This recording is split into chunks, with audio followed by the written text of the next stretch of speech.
1, 2, 4. Yep, that is a quorum, right?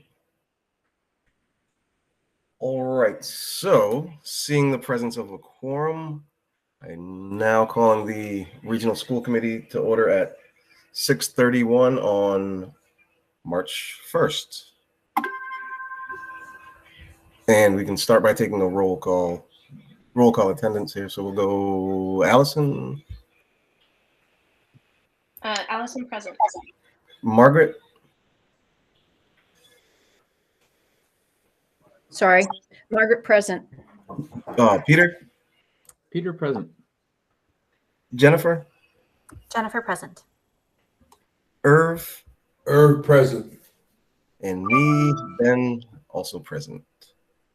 So 1 second here. So first we have minutes to approve. We don't have the Four-Town meeting minutes in, but we have the February 15th meeting minutes to go over. Did anybody have any edits, changes, et cetera, any additions? None. So I will entertain a motion to approve them.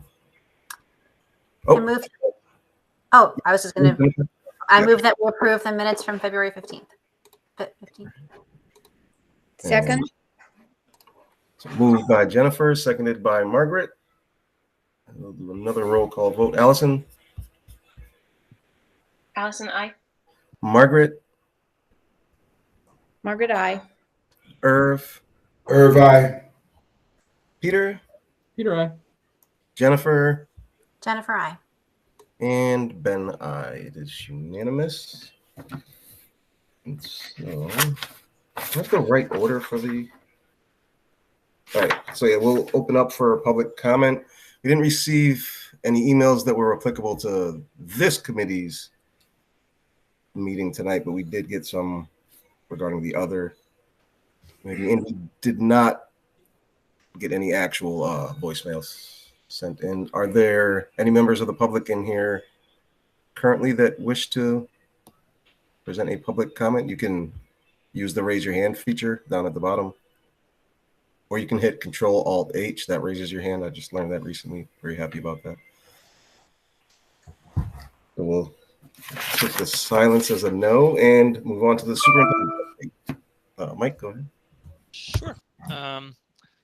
So we were talking about a little before the call started. I want to congratulate the high school girls swim team for the first ever state championship that they won on Saturday. I was sharing, a couple of people shared a very sweet picture of a group of students, younger students, elementary age students who are swimming at the youth level, and then the before and after, right, with the state champs sign. So kudos to the girls. I think it's worth noting not only the first time state champs, but last year, as you remember, our pool wasn't functioning. We had a lot of issues with the pool. So they've overcome a lot, not just the challenges of COVID, but literally being poolless and having some challenges with that last year.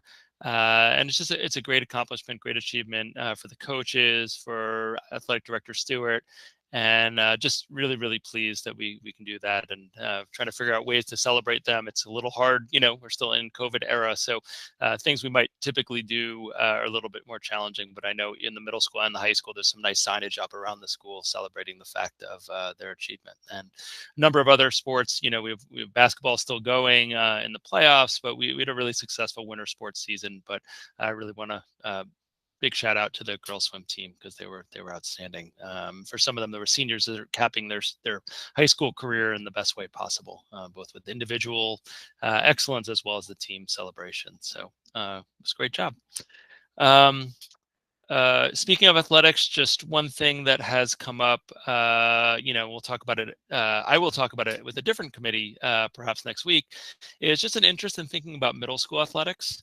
There seemed to be a lot of interest when I was speaking to sixth grade students in a different district about middle school athletics. And so I did a bit of surveying around the state of what are models where middle school athletics, we have some middle school athletics, but it's a tough age, because there's not a lot of programs in Western Mass that do scholastic middle school athletics, but also had a meeting with Athletic Director Stewart and the Director of Amherst Recreation, Harp, trying to think about creative ways. There's a lot of nice models out there that kind of, the town rec programs as well as interscholastic sports. Maybe middle school can be some level of connection or conversation. So we're going to keep meeting every month and keep on working on it. But we know that that's an age where students really benefit. And the nice piece is with the time change, those students are there at 3:45. And in the old days when they got out at quite a bit earlier, it was hard to figure out exactly what to do, but there's maybe a pathway where students could go straight from the end of school to some level of physical activity, which we know would be wonderful for our middle school students. So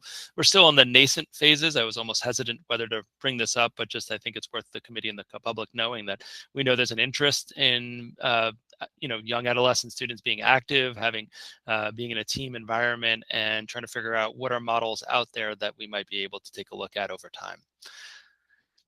So we originally had on here to maybe consider and perhaps even vote the regional budget. Dr. Slaughter has been in touch with DESE. For those of you who don't know, at the regional budget, every time you change the assessment method, which we are doing yet again, that language needs to be approved by DESE, and we haven't gotten the final go ahead for that. So that is why we do not have the budget on, but we do believe 2 weeks from now we'll have that. And, the 4-town meeting, in my opinion, went very smoothly with resolution and a solution that all 4 towns could support. So we'll be back at it 2 weeks from now, but that's where we are. Starting on Thursday, we're starting with sessions. It's called FIS, the Family Institute for Student Support at the Middle School. Sessions are offered virtually, both in English and in Spanish. And some of the topics covered are supporting the academic achievement of adolescents through changes, connecting academic success and positive self-esteem, overcoming obstacles to school success, motivating teenagers to read, understanding the importance of middle school as a bridge to high school, and preparing to meet the university admissions requirement.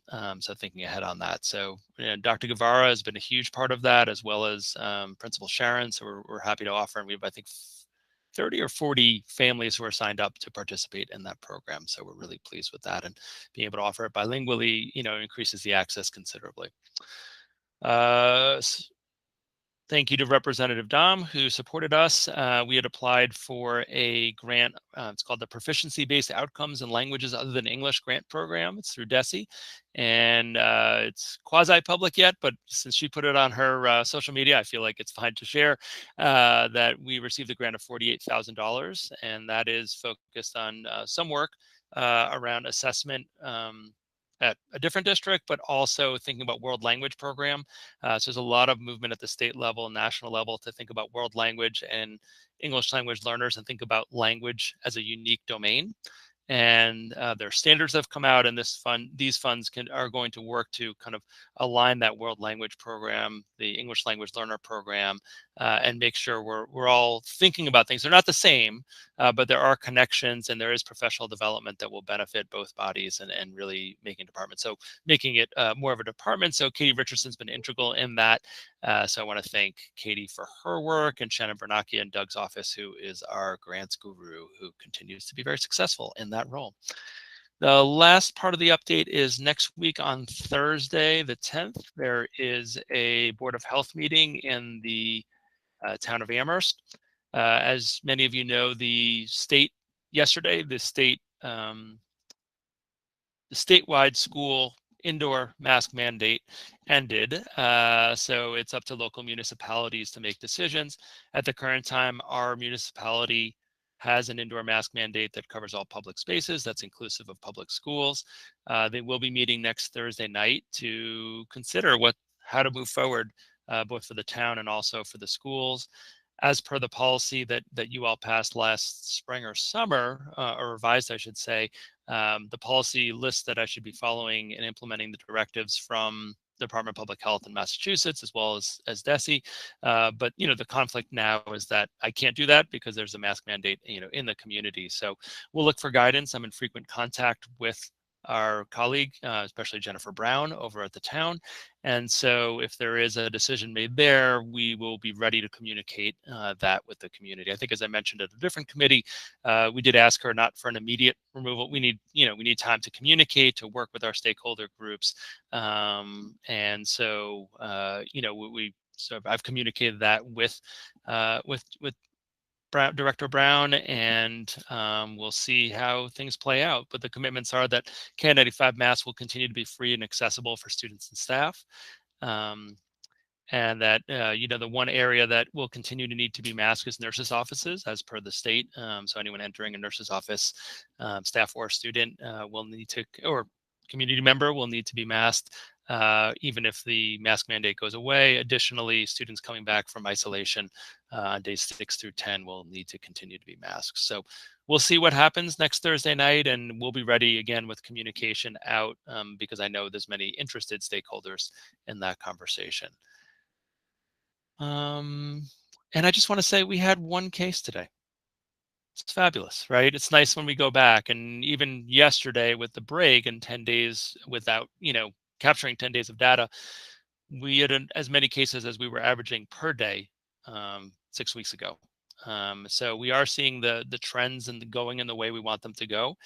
Regardless of what happens with masking, we will still be maintaining the distancing, the ventilation, when possible, open windows on buses, unless it's truly inclement weather.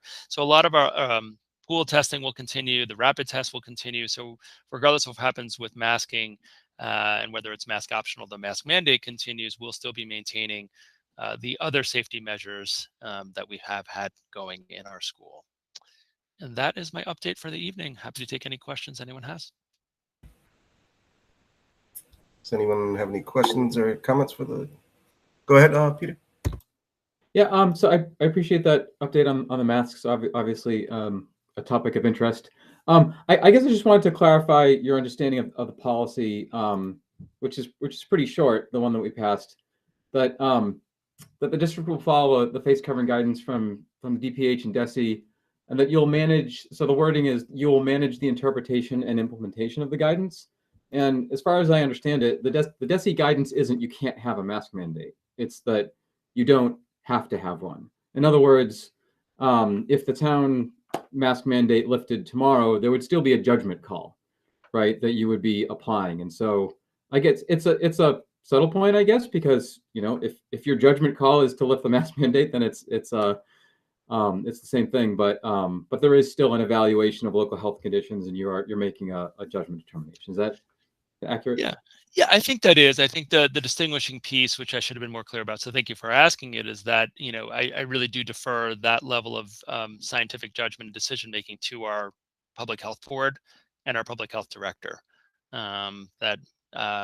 We've all gotten to be pretty knowledgeable about public health over the last 2 years, but in terms of these kind of decisions, and this has been consistent throughout, this isn't anything new, that we do rely on our public health experts. Robin Supernot's included in that in terms of being the nurse leader. But for this piece, I've asked, and I know Director Brown will be talking about schools as well as the town in their meeting on Thursday. And I feel like, based on her background degrees, the meetings she's in, the information she receives and data she looks at, she's in a perhaps more confident place than me, a humble educator who reads a lot and studies a lot, but I'm not a public health expert, and I'm not in the DPH meetings that she's in to be making this assessment. So I don't think you're going to see I don't think you're going to see a gap between where the town health director is and where I am on that. But thank you. That's a really helpful clarification. I should have been more clear. So thank you, Peter. Any other questions or comments for the superintendent? All right, so we'll move on to the chair's update. I don't have much of an update other than to acknowledge that today is the first day of Women's History Month, or Women's Herstory Month, depending how you say it. So I'll also take any school committee member announcements. All right, Peter. Yeah, so policy subcommittee met again last Wednesday. I have to say we continue to be what I feel is a very focused, productive group. So a couple updates. So we have a few items we'll review later on today. In addition to that, we briefly reviewed the staff immunization policy. The superintendent had asked us to see if there was a need to reevaluate that, given the potential for a change in the mask mandate. We reviewed that and determined that there is no need to review that policy. There's no effect in that language. So that won't be coming back as a separate item. We have the wellness policy that we'll be reviewing tonight. And we're sort of expanding our organizational attack on the full policy review. Right now we have 50 policies that are in the process of being reviewed. We sort of did a divide and conquer at our first meeting and took 25, and we assigned another 25 recently. And we're sort of refining our process for how we can efficiently ferry those up to the full committee if there are a way to say batch archive policies where we don't have to go one at a time. Yeah, so that's it. And we also had a suggestion that we're going to think about how to approach if we can update throughout all of our policies the gender language to make sure there aren't things like, if you're referring to the superintendent, it's not always he, etc. And so we do actually have a policy on policies. We have a number of policies on policies, but one of them allows for a sort of a fast track update of policies if it's just a wording change that doesn't require substantial debate. So we're going to think about how to organize that. But that is what is on the policy subcommittee's radar. Thank you. Any other announcements from any committee members? All right, so then we can just dive right into the first topic, the ARHS track and field project. Mike, were you going to set that up, or is that Doug? Yeah, I'll cue it up. While Doug's literally queuing it up, I'll use words to it. So I really appreciate Dave Zolmach being here. So thank you, Dave, Assistant Town Director and Conservation Guru for the town of Amherst. And I think Doug will talk through this. So this is going back to a topic we've talked about a couple times, and we got feedback at the four-town meeting, and we wanted to bring this to you as a financial proposal because we heard that feedback. It hasn't changed the need for work to occur for our students and frankly for the community, because these fields and the track are used frequently by the community throughout the year. And I think Sean Mangano is here as well, so a friend of the district and now finance director for the town of Amherst. So I think with that, I'll turn it over to you, Doug and Dave, and you can take it away. All right, so thank you. I'd just like to say to Sean and Dave, if there's anything you would like to interject at any point in time, feel free to sort of assert yourself and make a comment or suggestion or whatever you feel needs to be said. Go right ahead. So again, we're coming back to you from having last spoken at the Four Towns meeting. We've had this conversation around this particular project for a while now, and so we just wanted to present some additional ideas around some of the funding options that we might explore.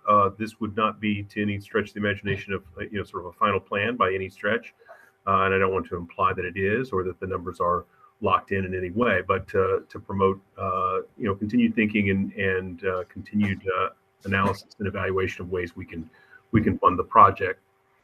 Sorry about that. So as we discussed at the Four Towns meeting, there are really three options. There are four that our consultants, Weston and Sampson, looked at a little bit. The 1B option, which was to keep the track where it is but enlarge it a little bit, sort of came off the table right away because for nearly the same money we can reorient, which has some real advantages to it. So we're really talking about option one being a resurfacing of the track where it sits currently. Then option two is to reorient the track to a north-south direction, move it a little closer to the school, and go with a natural grass interior field.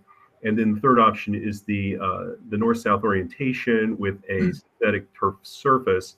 And so these are the broad descriptions of that and the price points associated with it. So if we kind of keep what we have, we're talking about 1.25 million in a total cost, and if we go up to the sort of option three, we're talking about $4.7 million to do the whole project. And so needless to say, when we met at the Four Towns meeting, putting $4.7 million into our capital plan is a bigger bite than anyone can take. I mean, that's a short story on that. It's just, take that through our regular assessment method and to charge that out to the four communities was just a little too far for anybody to go, kind of regardless of which community you talk to. So that's, we understood that.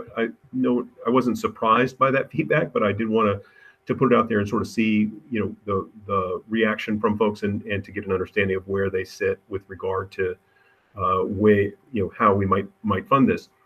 The one key thing to keep in mind is that option 3, where we reorient and go with a synthetic surface, is one that addresses really all the issues around the track and the fields. The amount of playable time you get with a synthetic surface is at least 2.5 times more playability. That's a tremendous increase in useful time for that, and you also have some other advantages of not needing to reschedule, or very, very rarely needing to reschedule due to conditions of weather and that sort of thing. So it's a significant value to that type of surface. It is more expensive, obviously. So at this point in time, we're looking at the sort of third bullet, staff are exploring alternative financing options. That's what we're here to talk about tonight a little bit, is ways we can potentially get this project done and leverage some different types of funding sources to make the amount that we're assessing to each of the communities more in line with what their ability to pay is like. And so with that, we're going to talk about a number of sources that we're going to use to potentially fund this project. Local taxation, which is our standard way of funding things, and we assess that through an apportionment via EQV values in each of the four communities. That's our standard method. That's what's in our regional agreement. Has been floated as an idea before and continues to be one, is the use of Community Preservation Act funds. There are aspects of the project that cannot be funded that way. And so it would not be potentially as large a player as it could be if it could fund all of the project or all aspects of the project. So we'll have to be conscientious of using that. And the other piece with Community Preservation Act funds is whether each community is able or willing to utilize those funds in that way. For example, I think Shutesbury only has the 1.5%. It can be up to 3%, sort of additional taxation that happens specifically for CPA purposes. And the match from the state changes depending on how much percentage you have. So in Amherst, we're at the maximum allowable, which is 3%. So we get the maximum allowable reimbursement from the state, whereas Shutesbury only went with 1.5%. I believe Pelham and Leverett are at 3% as well, and so that changes the dynamic about how much a community might be willing to use your Community Preservation Act funds to support this type of project. Another source of funds that we can leverage is other kind of grants and any other sort of source. If towns want to use their reserves, if they're in a position with reserves that they might want to leverage that for the purposes of funding this kind of a project, they're certainly welcome to do that. One area that's or a grant area that I know Amherst is interested in, because I've had the conversations with Sean Mangano and Dave Zomek, is around perhaps using the American Rescue Plan or ARPA funds to help this. And in that regard, Amherst is a regional resource, and so the funding that it got for ARPA was a little higher as a result of that being a regional resource for other communities. So it has a little more ability to leverage those funds. We still have some due diligence to do, but every indication is that under the aspect of the ARPA that allows for revenue replacement, it gives us pretty broad latitude to use those funds for things like this project. And then, of course, fundraising is a fourth area where we can have some potential investment by people who've interested in the future and also reminiscing about their past, perhaps, and helping support the project, and that can be a significant factor in helping to fund this project. So we're going to look at those four in combination. One thing I will say to you relative to this is that none of it's locked in at this point. That will be part of the work over the next few weeks before we come back to you on the 15th. I want to try to have conversations with each of the communities and try to get some sense of their comfort or discomfort with these different types of funding mechanisms. Like with CPA, the other communities may have, and including Amherst, may decide to do something different with their American Rescue Plan Act funds. They may not want to use it for this type of project. They may have committed to something else. So, I don't want to make any presumptions to start with, but at the same time, for sake of argument, we're going to propose some, potential framing of this a little bit. And so, there. So total cost of the option 3 is about $4.7 million. The top 3, Community Preservation Act, donations and grants or other, we kind of split the project up into those 3 categories, thinking about what we might possibly get through a donation process. Grants and others and community preservation could be very different.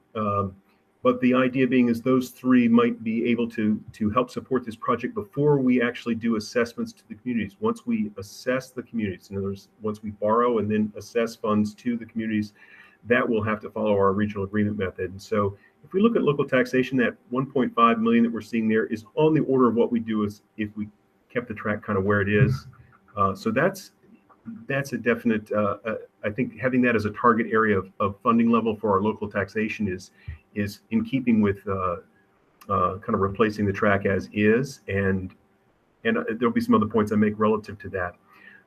Just by way of information as far as how I sort of doled these out across the communities. So as we go through the next few slides, I'll show each of the 4 communities and sort of the impact of these 4 areas a little bit. With Community Preservation Act, I essentially took that 1.2 and apportioned it using our regional agreement method. For donations, I did the same thing. That's not an expectation that that community would raise that much in donations, but the way in which it would support essentially lowering some of its other efforts and other funding sources would be apportioned that way. So it's demonstrative, not an expectation of any one community raising funds to that level. Perhaps they're certainly welcome to, obviously. And in the grants and other, I took a little different tactic, thinking along the lines of using ARPA funds, because that is a fairly large resource that each of the 4 communities has. The way in which that is apportioned in this example is to recognize the difference in the amount that each of the 4 communities have. So because Amherst has a larger amount, the amount that's apportioned to that, of that 1 million, that's apportioned to Amherst is larger in keeping with their percentage of the totality of ARPA funds available to the 4 communities. And so I just want to give you a sense of those things, and they're on the slides, but I'll point this out and at now so that you know it as we start into each of those. But again, the idea is that when we come to the section where we have local taxation, we're trying to get to a number that's more in keeping with capital projects that we have and would normally go through our regular regional assessment method, and the size in which those projects can sometimes be and are more likely to be. So if we look at Amherst in particular, I think we can see everything. There's a few things I'll point out. So one thing I realized in preparing for this estimated impact Amherst is 79%. That's actually the percentage of the regional assessment based on EQV that the town of Amherst pays. It's not 79% of the total project cost. So I didn't scale it based on other factors. So that's in each of the slides. That percentage is really a reflection of the current status of the EQV values and how capital projects are apportioned to each of the communities.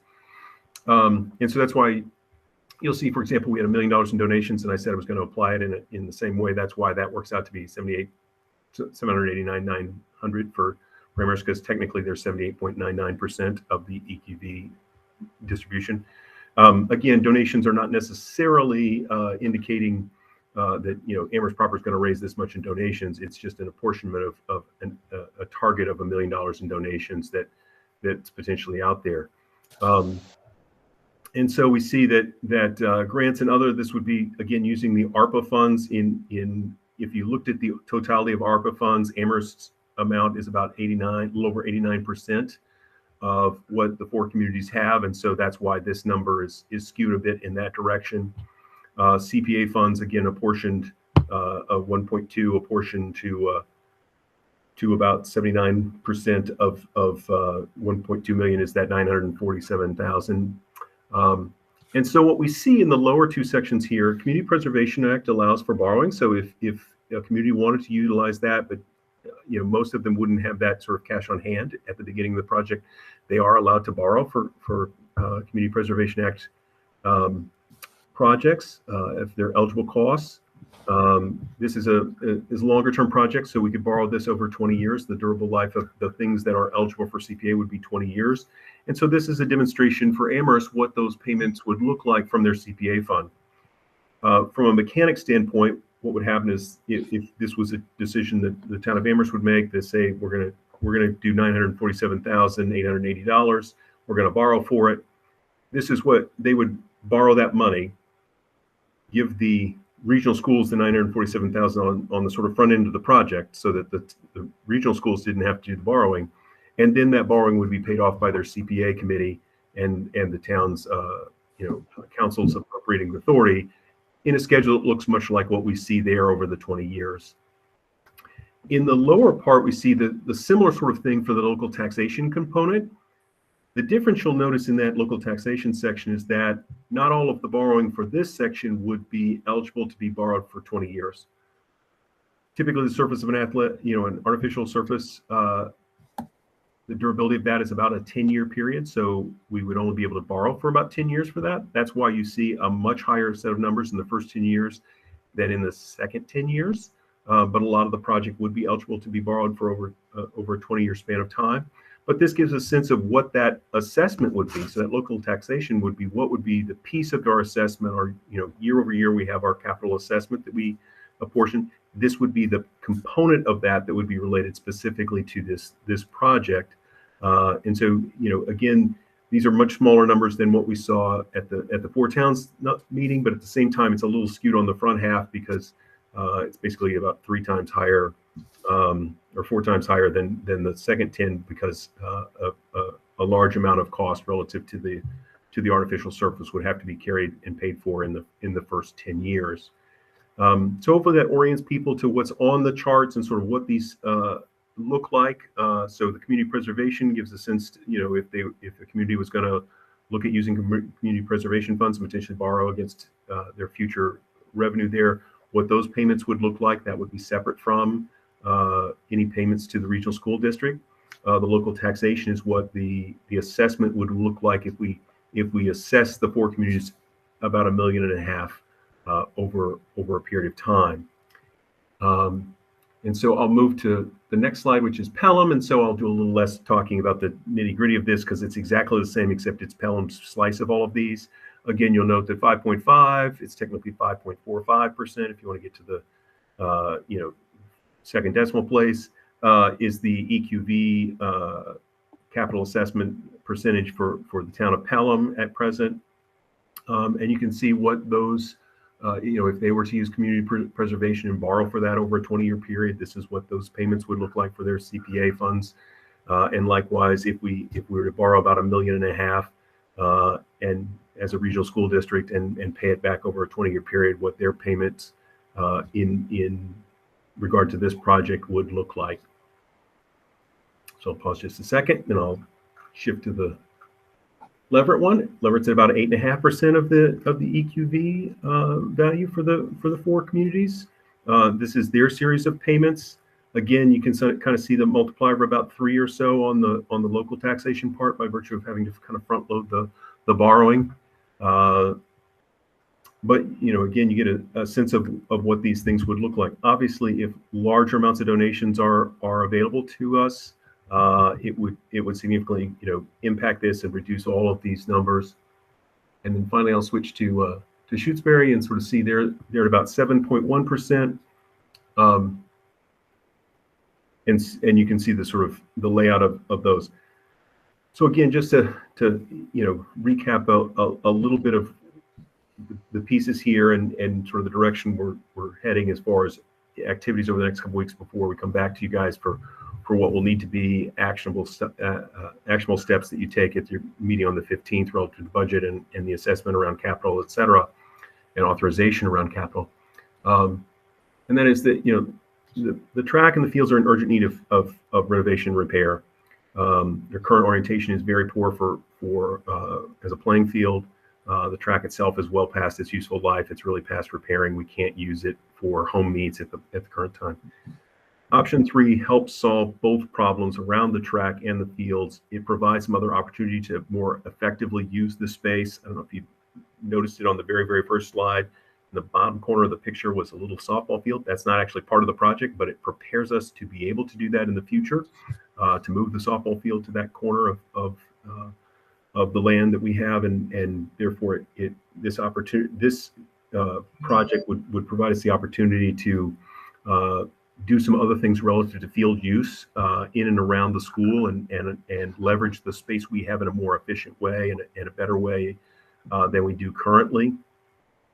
By what we're really looking for with going through this is looking at financial impacts that we can, that we as 4 communities can afford to take on. This is a pretty big project. There are some others, and we'll hear about some of them a little later in this meeting that are also going to come into play in the next few years relative to some capital costs that are pretty significant. So, we're trying to be cognizant of what options are available to us and what resources are available to us to fund this, and sort of share the cost and the burden amongst a variety of sources. And I think the other point to make and is this last one is that, if we go, I primarily talked about option 3, which is a rotation of the space and moving to an artificial surface. I think, for certainly in Amherst, this has been a conversation at their CPA meeting. This may also be true of the other communities, but we'll see.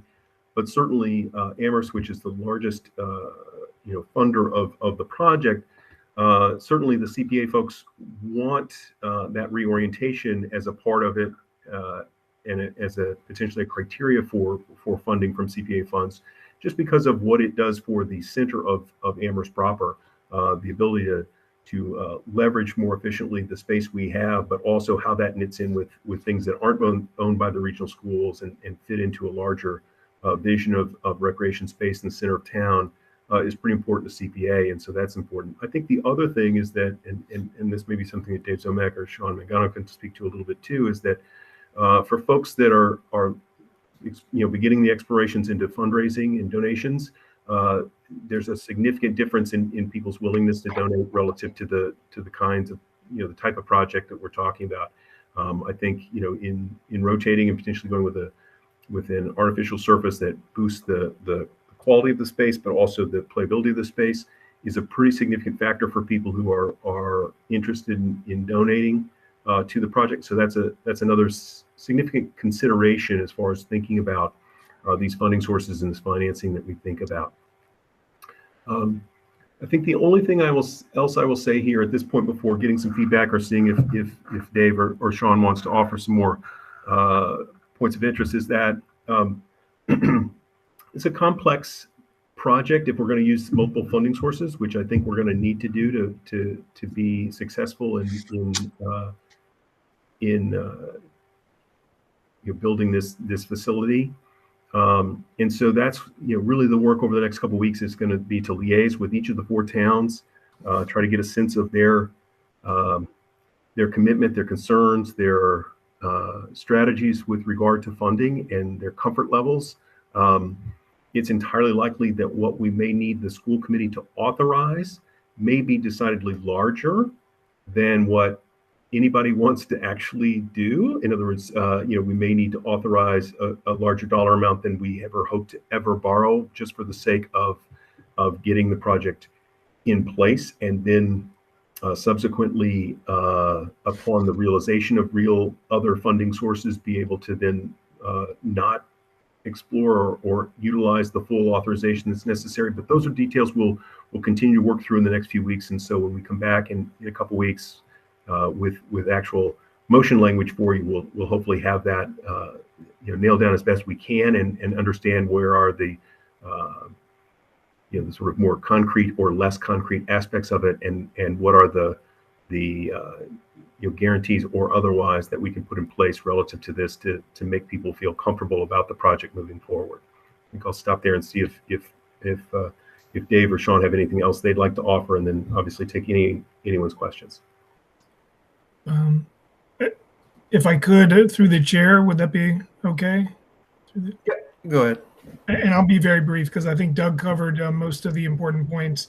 But, obviously all of you know that, a significant many years of work have gone into this. Weston and Sampson, our design partner, out of Boston, came up with the various scenarios that Doug shared and have been shared at previous meetings. And I think we're all in this together. We recognize the financial challenges we're facing as a town, as a region, both with capital, both with operating, and with various capital projects in the greater Amherst community. We also recognize the urgency of the track project. There's no question. We've all been out there. We've all heard from parents. But I also want to point out that it wasn't that long ago, pre-pandemic, that you and the Amherst School Committee and the town of Amherst were hearing from parents about the really poor condition of our fields and the fact that it's not only the track, it's the playable surfaces, as Doug indicated, and that includes the middle of the track, the soccer field, if you will. And so what I think this achieves, it's really, we've always envisioned it as a transformative project for the region. It's not just for Amherst, it's for the region. It really affords us, as Doug said, playability potentially 12 months a year. I'm sure you're all aware, as you drive around, walk around, bike around, UMass, Amherst College, they use their turf fields, if they can, if weather permits, 12 months of the year. So they're out there right now playing, pre-storm last week, if you will. But so this is a transformative project for the region, but we understand that price tag for the third option is a big one. And that's why we've kind of rolled up our sleeves and said, okay, how could we bring in a private fundraising component? And Sean and Doug and other members of the staff, as well as the Amherst boosters, have been giving this some serious thought and really sharpening our pencils and saying, is this the kind of project that we could raise serious funding, serious private dollars for? And we believe it is, because it's that kind of, it's a generational, really a transformative project for a generation of athletes and a generation of families in Amherst. And again, that multiplier effect is very real. And again, I think I've been through most of the meetings with the CPA committee. I think the CPA committee is supportive of, as Doug said, the larger project. I think they'd like to see us make our very best effort to try to achieve that project. And I think, the numbers that we plugged in, again, they're very tentative at this point, but they're realistic over the next couple of years. So I think I'll stop there. I'm sure you have questions, and we'll do our very best to answer them. Was there anything you wanted to add, Sean? The only thing I'll build on, just that Dave said, I remember a few years ago, we used to have the ultimate Frisbee tournament, and it would be housed at the high school. And that would bring teams in from all over the country. And it was a great event for the town and for the school. And then we had to stop because the fields were in poor shape. And I don't know what the status of that's been the last couple of years. But I know the fields were a major reason why we had to move that to another location. So I agree with everything Dave said. And thank Doug for putting together a creative proposal. All right, and we can open up for questions and comments. Go ahead, Jennifer. I have 3 questions, but I'll just start with my first one, which is that $1 million seems like a lot to raise in fundraising. As Dave just mentioned, working with the boosters, and I just that's a lot. Like, it's a lot to raise in a year or even 2 years. That's a really heavy lift. And so I'm wondering if, who would be responsible for raising that, and does the district have, what past experience does the district have in doing that type of fundraising? I assume you're talking about contacting alumni and families and community members to donate, and that's a huge amount of money to raise through fundraising. I can start, Doug. And so, yeah, I think the straightforward answer is we don't have a lot of experience raising private dollars for these kinds of projects. And I've worked for the town for almost 20 years, and honestly, it's a little bit of a sad point for me that Amherst doesn't have what I call a culture of fundraising. We should have a deeper level of experience at doing this. There are projects in the community that have raised funds to this level, such as the Amherst Cinema Center. Certainly, the Jones Library is I believe many of us hope that they will be successful. But many communities our size and with our relative wealth have developed a culture of giving, a culture of fundraising. And I think that for a variety of different reasons, we haven't done that. However, we've done some initial outreach to alums, to successful people in the community, and just talked a little bit broadly about the potential of this project. And really, almost to a person, we have not gotten anyone that said, don't do it, don't try it, you won't make it. People are interested in trying to make this project happen. And we have, as Doug said, we have really two distinct and somewhat overlapping pools of athletes. And more than that, actually, we have those who have come through the system and benefited from track and field, which is a really deep base. And then we have all the other sports teams, those athletes who have come through both boys and girls sports on many different fields, from football, ultimate. I go back. I'll throw out some dates here, but I go back to the late '70s and the early '80s, coming through the Amherst Regional School System, and some of my friends who I'm still in touch with were hugely successful in their athletic careers, both in Amherst but also in college, and now are very successful in their professional lives. And I think there'd be a real appeal to go back 20, 30 years to some of those alums of Amherst Regional and say, this is a transformative project for those athletes that are coming through the system now. So we've already made some of those informal conversations, and by and large, they've been very positive. It's early, I will admit, it is early. Can I follow up, Ben? Yep, go ahead. I'm just going to push back a little bit on the idea that we don't have a community of a culture of giving, or a community of giving. I mean, maybe we don't have a culture of our institutions doing fundraising, but Ben and I were both on the board of the Amherst Education Foundation, which works very hard to raise money for the schools, but AEF raises $30,000 per year, and this is like you're talking about 30 times more than that is what you're trying to raise for the track. And I'm not saying it's not doable, and the pool of people that you're talking about is a very different target audience of potential donors than what AEF focuses on. It's still a lot of money. And I don't know if you're talking about raising it over 1 year or two, but like there are organizations who have a full-time person dedicated to fundraising who don't raise $1 million in a year or 2 years. So it's great that you've reached out to alumni and that people are positive about and feel good about the project. I would encourage you to talk to a professional fundraiser about whether it's possible to raise that with the resources we have to raise that amount of money and whatever your time frame is. Thank you. And I apologize. I should have qualified it a little bit. I know we have a culture of fundraising and giving, but perhaps not at this level for capital projects. Yeah. And the other thing I would say is we actually already have reached out to at least 2 professional fundraisers and talked about the framework for this fundraising campaign. And again, received generally positive feedback. Okay, great. Thank you. And before I move on, Doug, did you have something to add to that, or I know it's the hand up and then the hand? I was just going to comment to what Dave said, is that we've started some outreach to some folks that do this, both the collegiate level. We have private schools in the area; they all do fundraising of this sort. They have departments that are exclusively for that purpose. And so, those are resources we can tap. That's an advantage we have in a community being like we are. So I think we're going to tap those resources the best we can. I think that,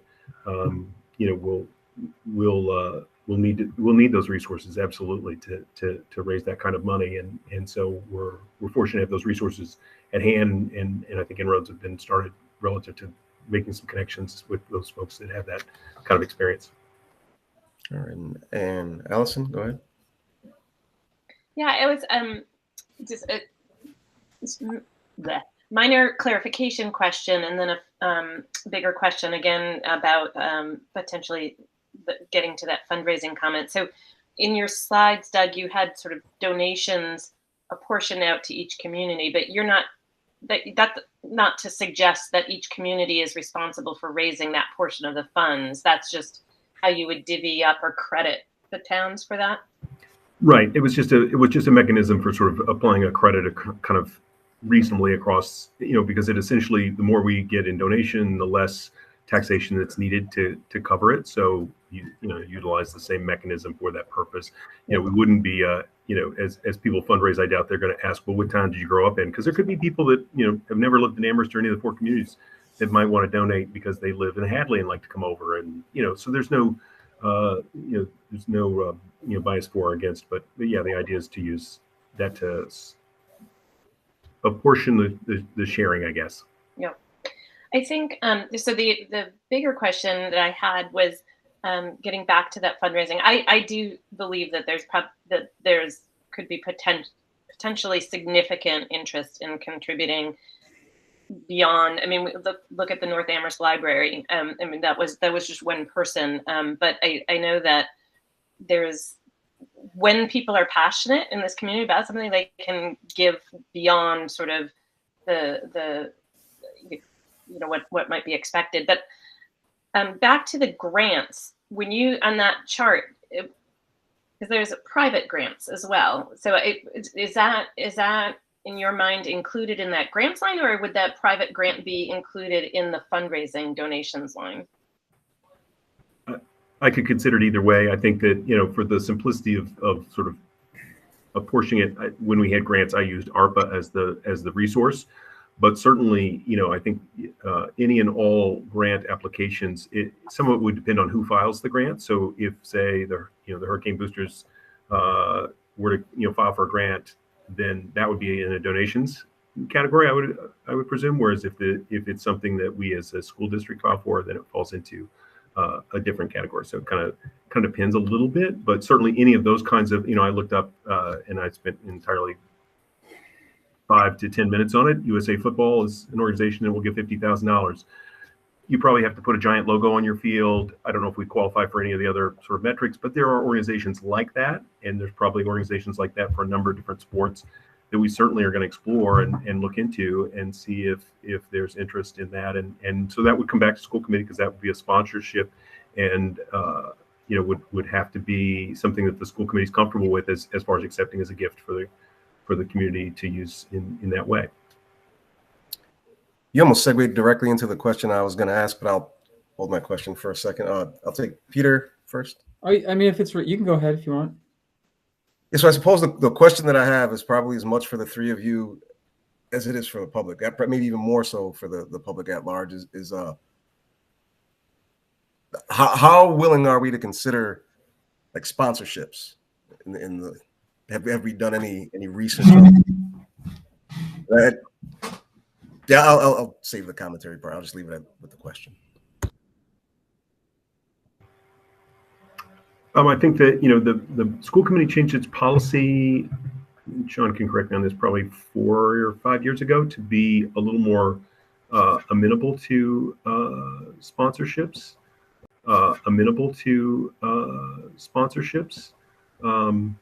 And so I think the option is available. I think it's a matter of thinking creatively about ways we could do that, and ways that would be comfortable for the community to accept, and therefore for the school committee to accept and be comfortable. So I think there's a number of options. You see it at the, you obviously see a number of like stadium naming rights and things like that you see, and those kinds of things that happen. I don't know if that's for this type of project, whether that's really a viable option, but nonetheless, there's certainly any number of ways we could look into those kinds of things. And being a public entity, we have to be a little careful about how we do it. We can't do it quite like a professional for-profit organization. So we do have some guidance by virtue of requirements of us being a public entity and that sort of thing. But at the same time, there are potential options there that we will definitely would look into and explore. Thank you, Peter, and then Herb, if you're still. Yeah. So first of all, great to see Sean Magano at a regional school committee meeting. Friend of the district, indeed. I was going to do the second quarter budget report after. if Doug wants to take a break. I reviewed I it. mean, we should give you the honorary opportunity to submit the middle school roof again, right? I mean, that's something you've done 100 times. So I mean, a transformative project for the region. This is the kind of stuff that's really exciting to think about. So I really appreciate the work that Doug is doing on this, and that Dave has jumped in to do. I certainly would echo some of the encouragement about getting creative and more getting the fundraising kind of prognosis fleshed out a little bit. I think as you liaise to the towns, you might consider liaising to some of the local institutions as well. I mean, I think about Amherst College, and I don't know what their situation is, but there's a very good analog to Williams College and what they did with a one-time capital donation to their public school district that really helped their facility. So it's something that could be in line with their mission and values, and can't hurt to ask, I guess. And in terms of the option, I mean, for the reasons that you mentioned, I do think option 3 is the one worth pursuing. If simply for the town of Amherst CPA's involvement, which seems, I think, absolutely required. But it just seems like the best long-term use of funds. And to that, Doug, I think it would be good, if possible, for the 15th, although, I realize time is growing short, if we could get a sharper sense of the potential for revenue generation for this facility, I think it would help us make a decision. I understand that, say it generated X number of $1,000s a year, will come back to the region. And so it doesn't directly affect what we would assess our member towns, but it does affect our decision in terms of, do we want to spend at this level, knowing that we might have a reasonable expectation for a certain amount of revenue to come back. Because I mean, that could be in the 6 figures, but we need a little bit more than just, we guessed about it at off the cuff at a discussion during this meeting.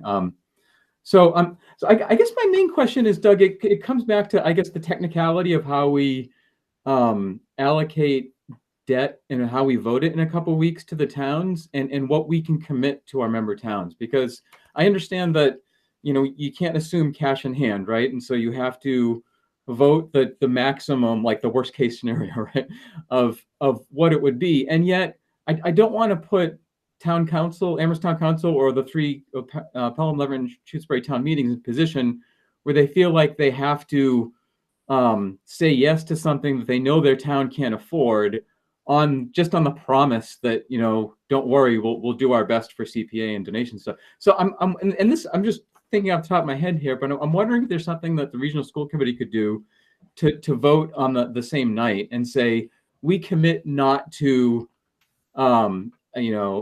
calling in our ability to expend that capital above a certain amount, right? So like, even though technically we might have to vote, say, 4.x million for the track, maybe we then vote a motion saying we commit not to charging the towns more than that level, and the project doesn't move forward until we have a much more a much higher level of confidence in those other sources. So I'm just trying to think of a way to let the residents of our member towns know that this isn't, reasonably what we would expect to be charging you. So I don't know if there's a legal issue there that we might have to wrestle with. Yep, Doug, go ahead. So if I could, I've been thinking about exactly that. Obviously, what we want to do is authorize for borrowing, and which is what ultimately will go before each of the town meetings and the town council. We want to authorize the most reasonable number and the smallest number we can, because that's obviously the easiest to get past is the smallest number. But also, if there are caveats that we can place in that motion, that's going to be part of the exploration over a couple of weeks, just to see. We've had an initial conversation with our counselor, our legal counsel, I should say, on that topic a little bit. And so, we don't want to tie our hands in such a way that we can't take the actions we need to execute the project. At the same time, like you say, we don't want to frighten people out of it because of the potential to borrow a number that's just not affordable to anybody. So we don't want to put people in a position that's untenable. we also can't bind the hands of future appropriating authorities too. So that's all part of the mix of the sort of legalese that we have to chase down. So I do think, in what we bring to you for appropriation and for approval and authorization next time, we'll try to accommodate that as best as possible. And if we can be, like you say, if there's some actionable piece, whether it be through the motion itself of what the authorization is, or some subsequent action that the school committee can take as a safeguard or a indication to the communities of really the true bounds of the action that we'll take. I'll definitely try to accommodate that as best as possible between now and then. Irv, go ahead. Well, this is really a fascinating conversation because on the one hand, I think, well, we're going to be asked to approve something, which now, if we looked out over the landscape of this committee, would not really fly because of the cost. It just wouldn't fly. And so I'm thinking, well, I'll fast forward to when we have to vote, what's going to change? And I don't know what's going to change. And I doubt if anything's going to change. And this comes back to the whole fundraising issue. Yes, this town, Amherst, has a tradition of raising these kinds of funds. I personally have been a member of a committee, 2 committees in the past year, one which raised $500,000 in less than 3 months, and another one which is closing in on $1 million in less than 7 months, I believe. So yes, that ability is here. But I don't see how that would be able to impact us in terms of us, in terms of this community, in terms of the school committee mobilizing itself and the school community mobilizing itself to do that. I believe that the school committee community can raise these funds. Do I think they can do it within the fiscal 23 timeline? No. I don't see that. By fiscal 24, absolutely. So what does that mean?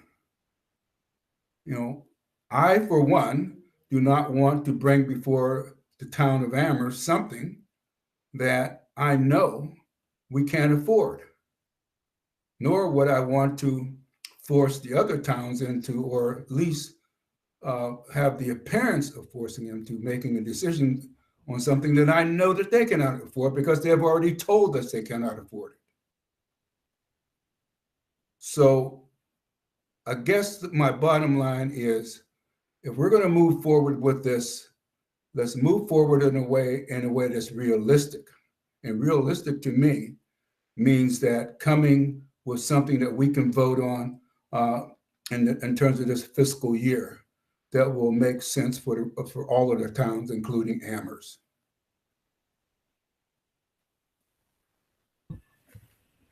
Are there any folks who haven't chimed in yet that want to jump in? All right, so I'll take Jennifer. So is option 2 still under consideration?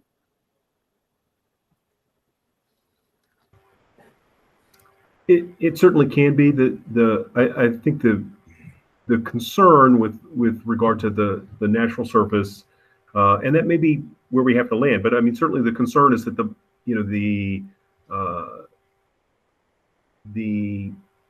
quite frankly, hours of playability in short, I mean, not entirely, but that's the biggest factor, considerably limits the opportunities. So when we get to some of the questions like Peter raised around revenue generating, that becomes zero if you go to grass surface, because we just have, and I think the other thing, if we look back at the original master plan document that Weston Sampson did several years ago, if you look at the demand for those fields, both, for the high school and middle school athletes, but also PE classes and community at large, there's more hours of demand than there is ability to host that on a natural grass surface. So it's certainly an option that's there and is viable and could be the direction we head. I think that it would be difficult for some of the aspects of the fundraising or just thinking about the sort of revenue generating or the just playability that are all negatives around that direction. But Mike, it's an option. Yeah, I think that one will beg larger questions of why would we go that direction instead of option one, given the price point difference. I think part of the idea of reorienting and Dave, Sean, and Doug can correct me, but part of the idea of reorienting is it allows for a full size field. So you'd get, perhaps more field, but that's a big cost difference. And so I think it's just worth noting that it would be an improvement, but in terms of kind of improving the complex, it may not achieve some of the goals that were laid out. So I'm not saying it's not an option, but I think we'll get probably some pretty hard questions as to why would we do that versus option one. And I think the difference is the answers are a little less clear on that one. So that's just my perspective. It's not to say that we shouldn't or can't, but I think the gap between option one and option two is pretty substantial financially. all right, Margaret. Thank you. So I have a couple of questions. My recollection, but if you could confirm this, Doug, or someone else who was more involved in the report, the long-term cost for turf maintenance was considerably less than turf.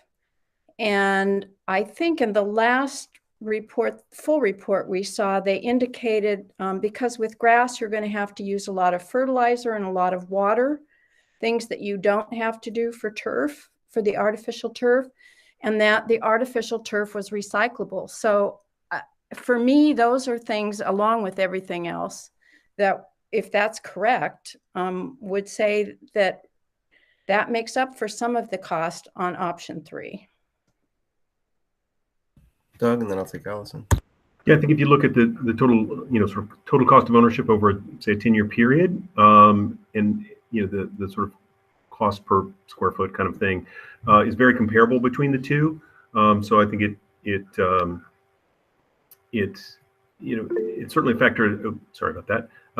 It's certainly a factor to consider. I think that it's not what would seem to be decidedly more expensive on the front end, which is what you get with an artificial surface, is as you look at the lifetime of the playing surface, not as big a difference in price. So when you consider, and we have not, been able to or been willing to fund the sort of seeding, resting, watering of the existing grass fields that we have at a level that would maintain them at a higher level, and resting being one of the critical pieces. The demand level is just too high. So I think that's just it. You run into a circumstance where your cost per square foot, for lack of a term, is much more comparable than it seems like on the front end because of such high installation costs. There are actual maintenance costs through the lifetime of an artificial surface as well. There are some regular maintenance things you have to do. They're decidedly less expensive than maintaining a grass field. So it's one of those things you have to kind of consider in its totality. I think to really think about it. But the difference in price per square foot is not as different as you might imagine it would be. And at least certainly would assume it looking at the initial price of what it costs to install. Thanks, Doug. Allison, go ahead. Yeah, did you stop? Yeah, I just want to go back to I think thinking about it, without doing option 3 for all the reasons that others have said already, just the playability, the demand is there, and in fact, going back to what Dave Zomek said earlier about just 2 years ago, at the beginning of before this pandemic, we were faced with situations where it wasn't just community members not being able to use the field. It was also our own teams because of overuse at that point. So it's if we're going to do this, we need to address both of those. Addressing just one just sort of kicks the can down the road and brings in other issues if we're not also addressing the fields. And if we're not going to do option 3, then I would agree that spending $3.5 million on something that doesn't get us much better, I'm not sure it's there. I guess one of my questions, and actually, I don't share the concern about whether this community in this region can raise sufficient funds to do that. I think we'll be surprised.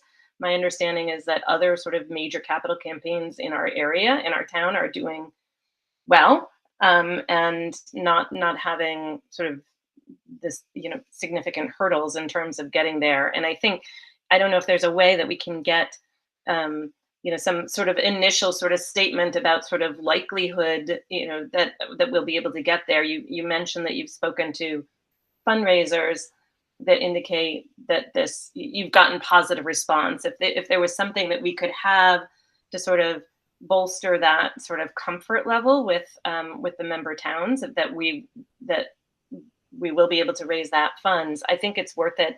And I agree, we're not going to be able to raise funds for anything less than option 3. So the cost to the towns is not going to be any different at that point. But I do think, sorry, now I really don't. I think that the transformation and the impact that this kind of project can have, not just for our schools and our student athletes but just for the whole community, as setting aside the revenue opportunities for being able to host even more events and competitions than we've ever been able to host. I think just sort of that idea is the kind of thing that we will get sort of passionate donors that is hard to estimate without sort of putting the feelers out and getting some of that information. So going back to that, figuring out a way that we can get something a little bit more sort of, we can't get a commitment without a project, but something that says, this is not a hard thing. Yes, people are going to reach, but we know that there's a base of passionate supporters that will come together for this.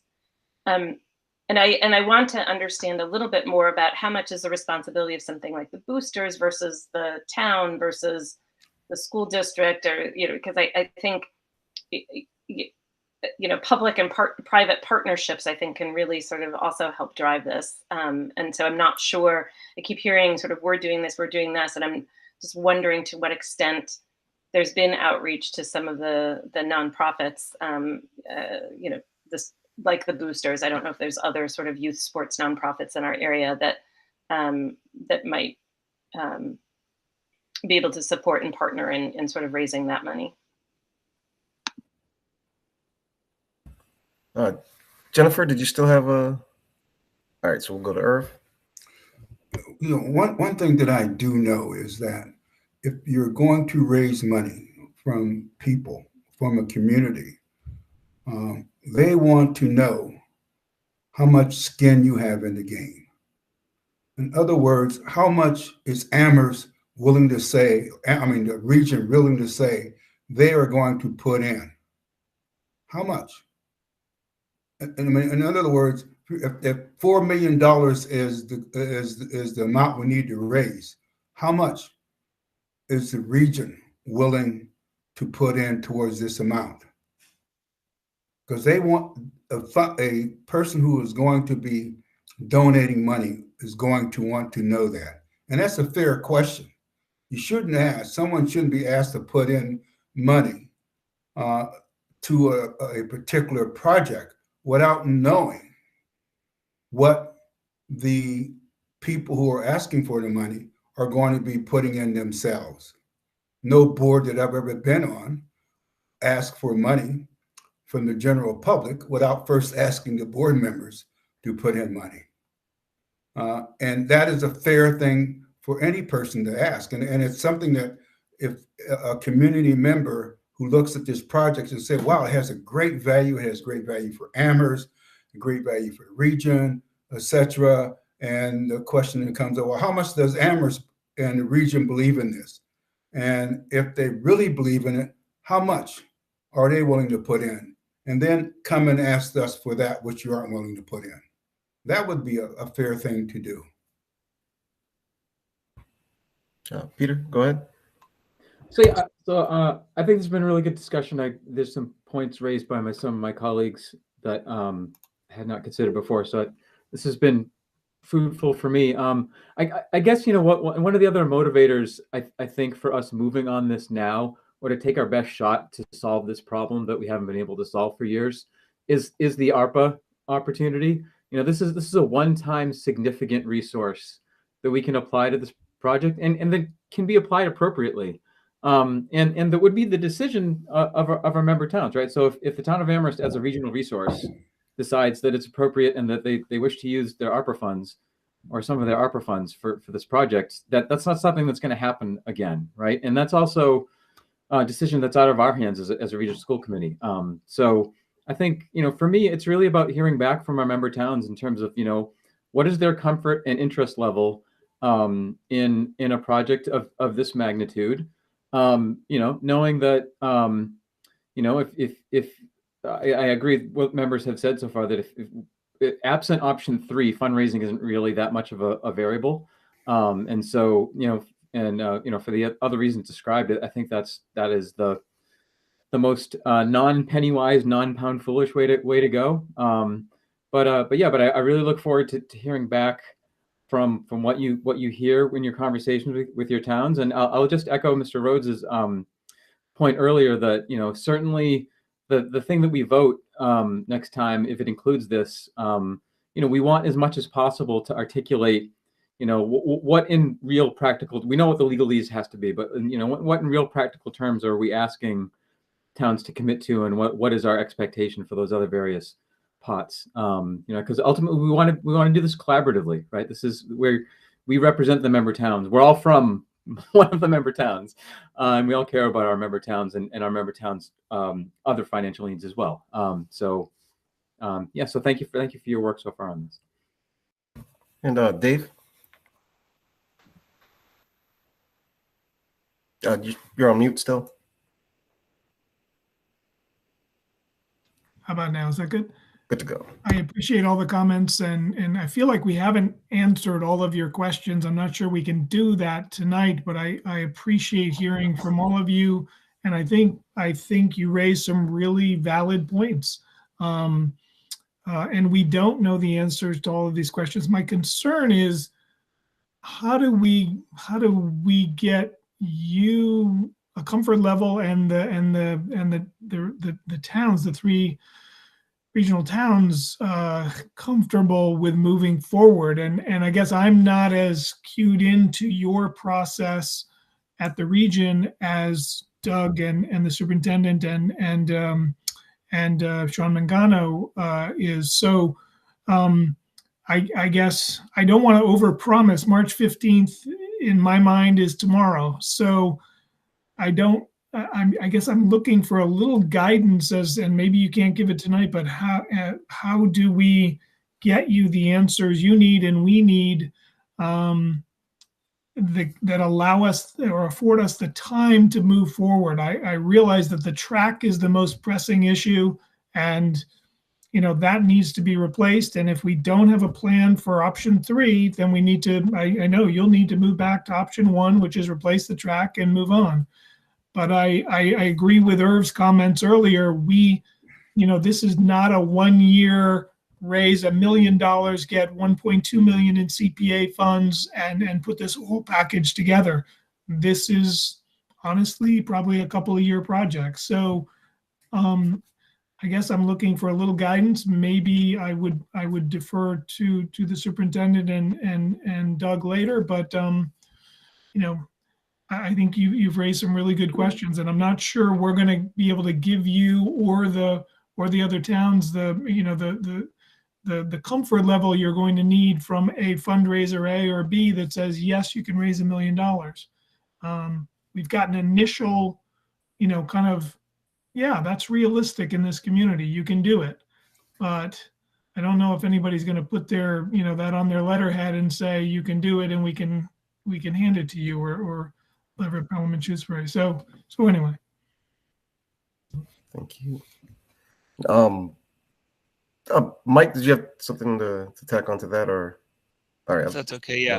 So, I mean, I think sort of a core question, maybe we need to come back to it on the 15th. I do worry about timing, as Dave said, is trying to gauge from the committee, is the committee willing and supportive of Doug and others bringing this to member towns and getting feedback before a decision? So it's like a chicken or the egg thing, right? So we could wait and talk about it more, but we probably lose the window to engage the towns, which is fine. And then, then we don't move forward this year. And I think that's the will of the committee. We'll work with the committee on that. I think there's upsides and downsides that have been already expressed. I'm not going to repeat others' words because I think it captured the situation well. Or do we want to have Doug reach out to member towns, gauge things, and come back to the committee with, this is what we heard? I think that's the core decision that I want to make sure Doug has clarity on tonight, so that when we leave the meeting, he knows what he's doing tomorrow, because our time, to Irv and others' point, our time is tight, right? We brought this to member towns at 4 towns.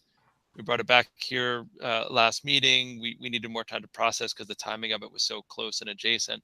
So, I mean, I think if we're going to wait 2 more weeks to have more discussion, that's totally fine. It may not leave enough time, particularly the member small towns who have town meetings and warrants and things to get on to be considered. So I think that's where I guess I'm stuck in process, and I'd love Doug, as long as you agree with that, to hear from the committee, because I saw a bunch of hands went up. I didn't mean to be provocative. I just want to try to figure out what our next steps are moving forward. So Doug seemed to nodded yes. So I think that's the direction we're looking for.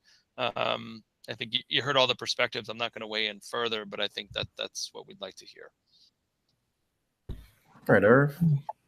Yeah, one thing I really want people to understand: we know that Amherst has the capability of in relationship to fundraising, but what we don't know is Pelham, Shrewsbury, and Leverett. What I can say, and what I do know, there are folks out there in those 3 towns who have significant resources. The other thing I don't know is how and whom can tap into those folks, and how long it would take to bring those folks on board. That is a very big unknown, but they are out. That I do know. They are in those three communities. More to your point, Mike, and it's something that I've been thinking about. How do we come to a conclusion in order to vote in the next 2 weeks? How do we do that so that we can do it in such a way that we are able to communicate to our constituents something that we are doing that is based in the reality of that which we face, and that we have done it with the best information available? And I frankly don't know how to do that, because I frankly would not be able to vote on something that I know that would not be sustained in the other communities or even in Amherst. And how do we get to that? And that to me is a more central question. How do we on this committee get to a comfort level where we can vote on this project? What do we need to do that?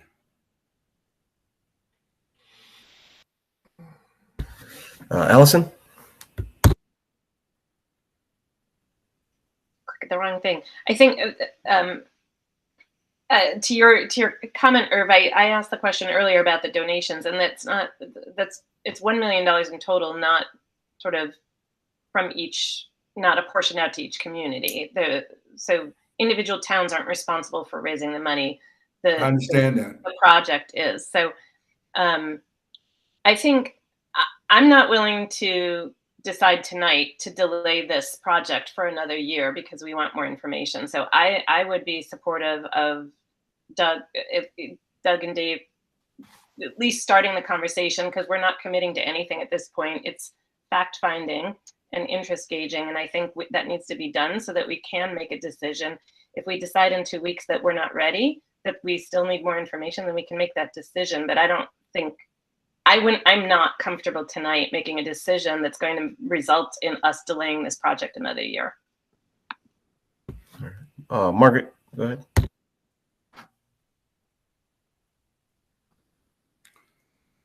Margaret's muted.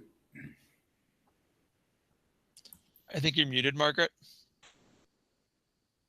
Sorry, you didn't hear my impassioned words. I would absolutely encourage Doug to reach out to the finance people in Pelham. I would say that over the years that I've been involved, and as a town member, I have great confidence in our financial people, and I believe that they have an excellent relationship with the finance people in the schools.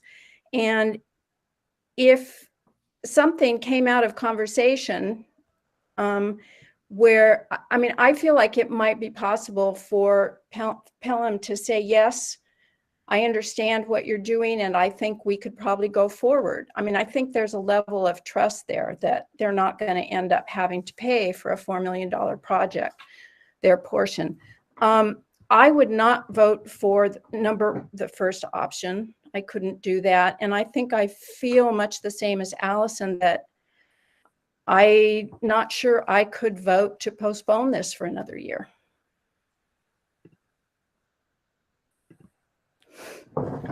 Thank you. Peter, go ahead. Yeah, so as for the general question of what do we need to vote this, given the reality that Dave mentioned, that we're not going to have complete, solid, signed on the dotted line answers about fundraising and CPA, we're not going to have all the questions answered in 2 weeks.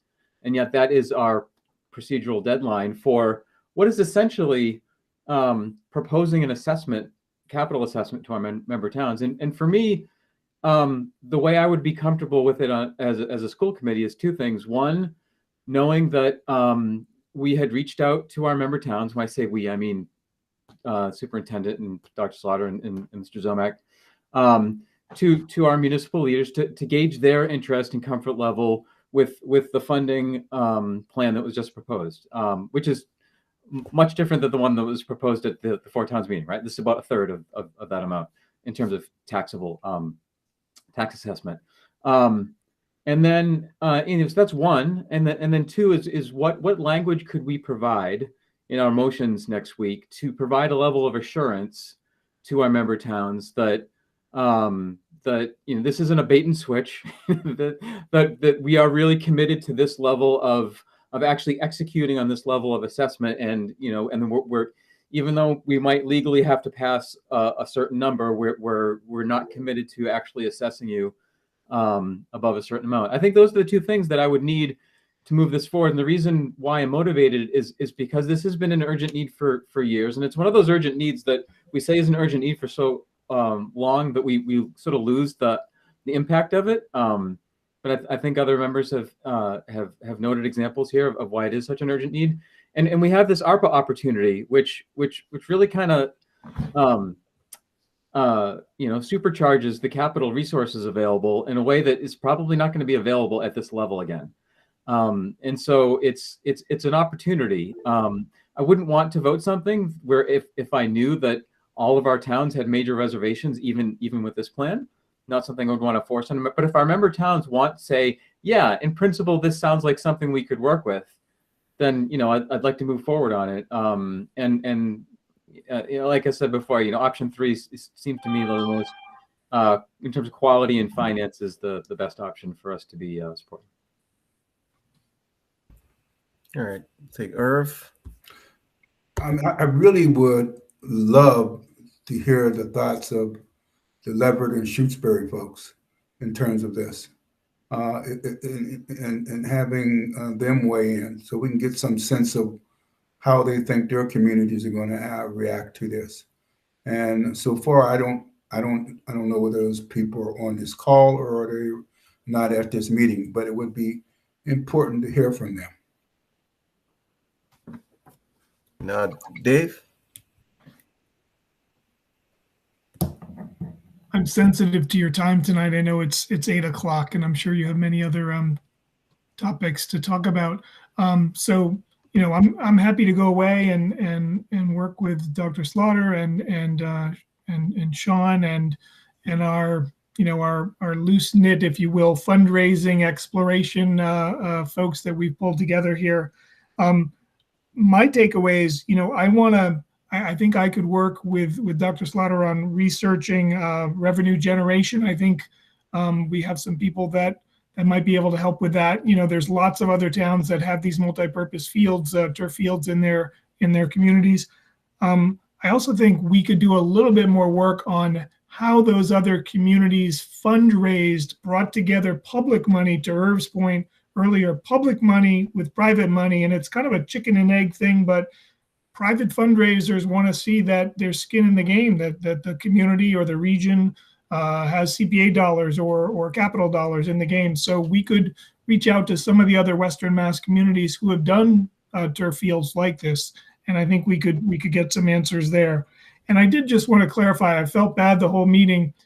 When I mentioned a culture of fundraising or giving, I think I really had my Amherst town of hat on, not the town of Amherst, but Amherst government. We don't have as strong a fundraising history as I wish we had. Many communities are pretty good at bringing public dollars together with private dollars, big dollars, and doing this.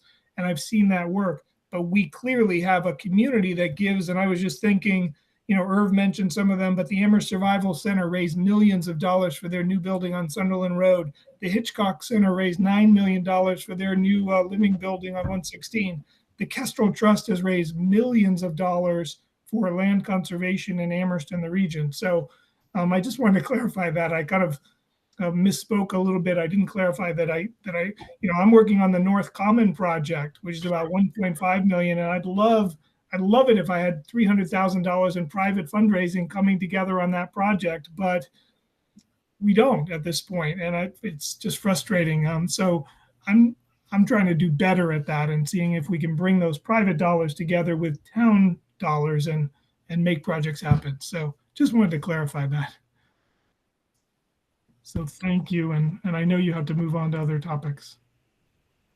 And with that in mind, if we don't have any more comments or questions, I'll go ahead and thank Dave, Sean, and Doug for coming out today and for all the hard work you guys are putting into this. This is not easy, and I kind of appreciate, I appreciate the creative mindset going on here. And so, good night.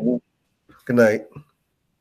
We'll now move on to, I guess this is becoming a tradition at this point.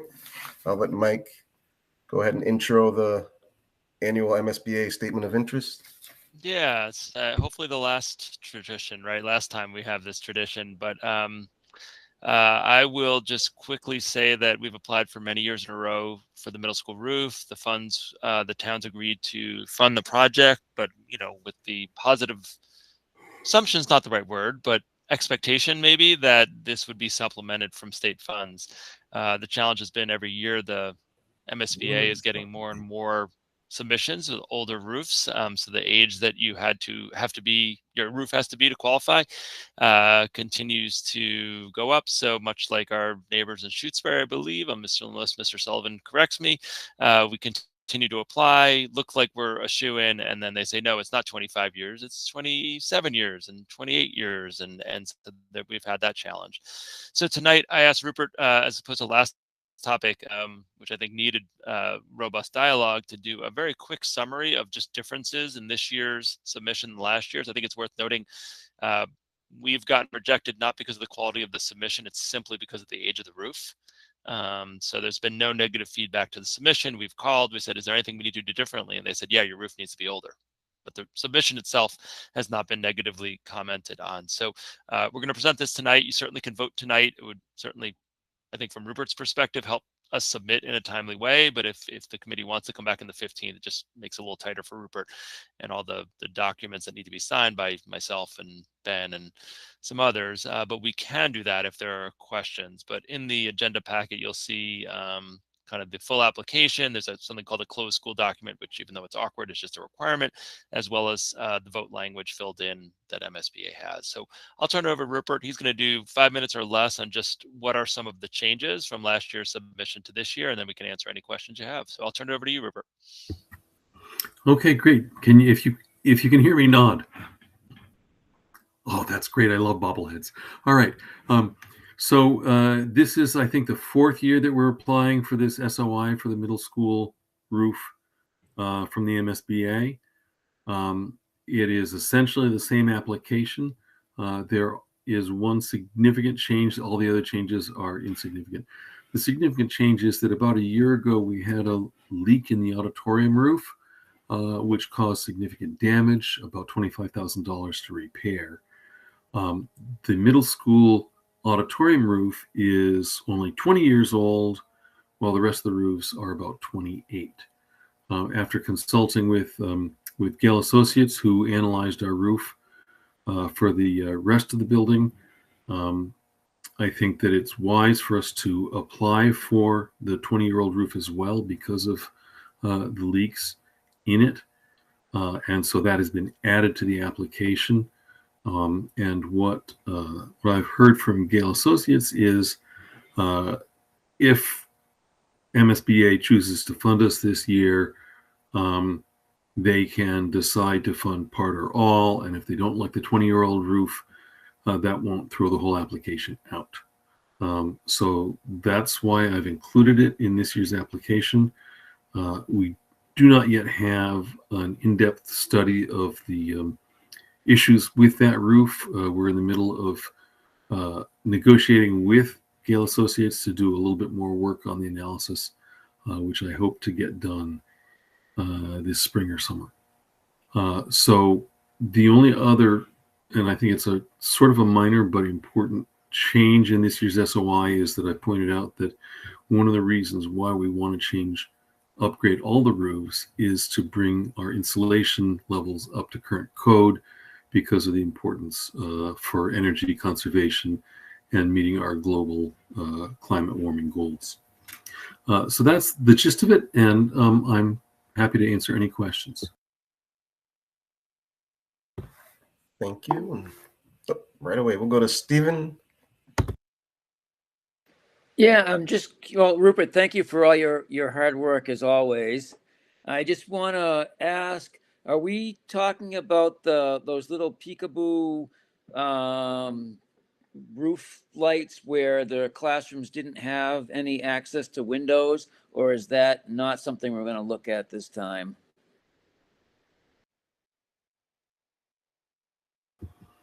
The SOI application is just about the roofing. It doesn't incorporate skylights or windows or other issues. If the district chooses to do that, it would probably not be subsidized by the MSBA, as I understand it. And Jennifer. So this being my first time participating in this annual submission, so best case scenario, if our application is accepted, what do we expect in terms of, like, best case scenario, how much would MSBA fund and how much would the region pay for this whole project? Others who have more experience with me are welcome to chime in. My understanding is that it depends. They may choose to fund some or not all of it. It could be anywhere from 30% to 70%, as I understand it. My guess is that there are sections that they would not subsidize and other sections that they would. My hope is that we would end up somewhere around the 50% region for subsidizing, but that's just a hope, and it's really something that's out of our control. Can I ask a follow-up question? And is there somewhere in this document that tells me actually what is the total? Like, what's the size of the pie that we're talking about? If they're going to fund 50%, 50% of what? No, I don't think it's in there. I think it's in the Gale Associates study. which if you don't have, we can make available to you. I believe the Gale Associates study from the end of 2017, in 2017 dollars, estimated somewhere around $2.5 million for the cost. I'm expecting that the prices will have gone up significantly from there.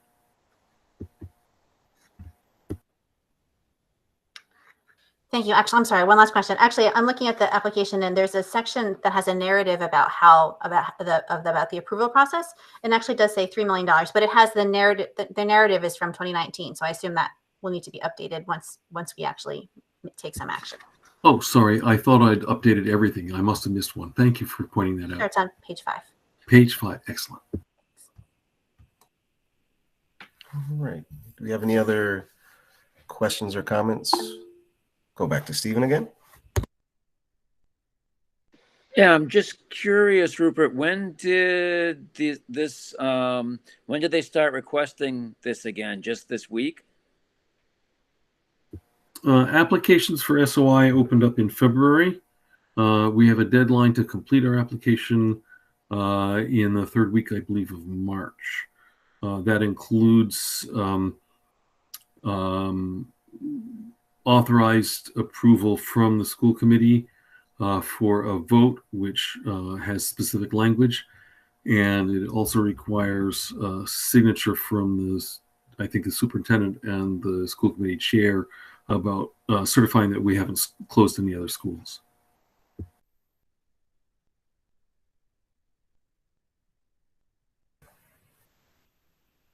Any other follow-up questions?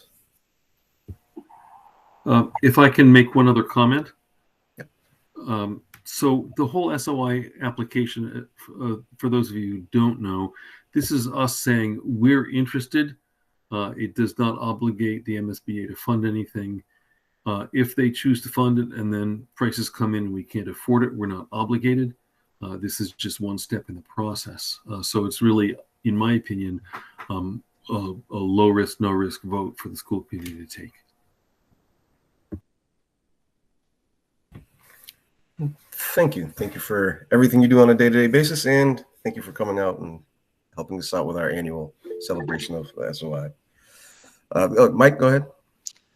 So I think thank you, Jennifer, for finding that section needs to be updated. I do wonder if the committee is comfortable tonight with the acknowledgement that that section will need to be updated. I think we did price up, as I recall, last year to $3 million, but it's, you know, what the market is what it is at the moment. It's hard to fully gauge exactly what that'll be, but I think Rupert did a nice job. Thank you for your work, Rupert, but also just explaining that as opposed to other MSBA core projects, this is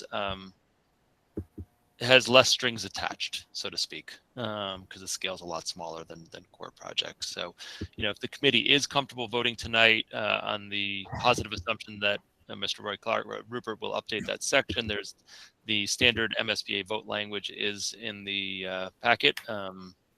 It does need to be voted with that exact language. And, you know, what would be helpful tonight is actually minutes need to be written and, you know, if possible, approved before the submission. So if you all did feel comfortable voting tonight, we could have them not just done, but also approved at the next meeting on the 15th and include that in the submission, which would be well appreciated by the MSBA.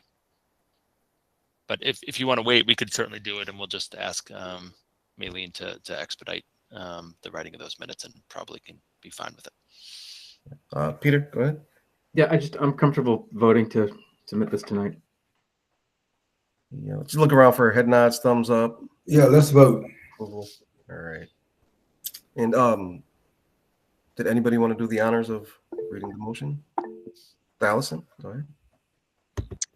I move that we resolve, having convened in an open meeting on March 1st, 2022, prior to the SOA submission closing date, the Amherst Pelham Regional School Committee, in accordance with its charter, bylaws, and ordinances, votes to authorize the superintendent to submit to the Massachusetts School Building Authority the Statement of Interest form dated March 1st, 2022, for the Amherst Regional Middle School located at 170 Chestnut Street, Amherst, Massachusetts 01002, which describes and explains the following deficiencies and the priority categories for which an application may be submitted to the Massachusetts School Building Authority in the future for the accelerated repair program to replace the roof, which is 28 years old and is in poor condition, that is affecting the education of students at that site.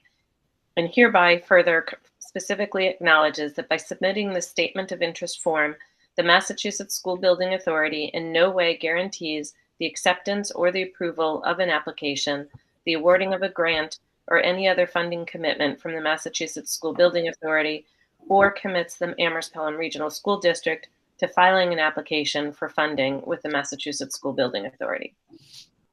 Second.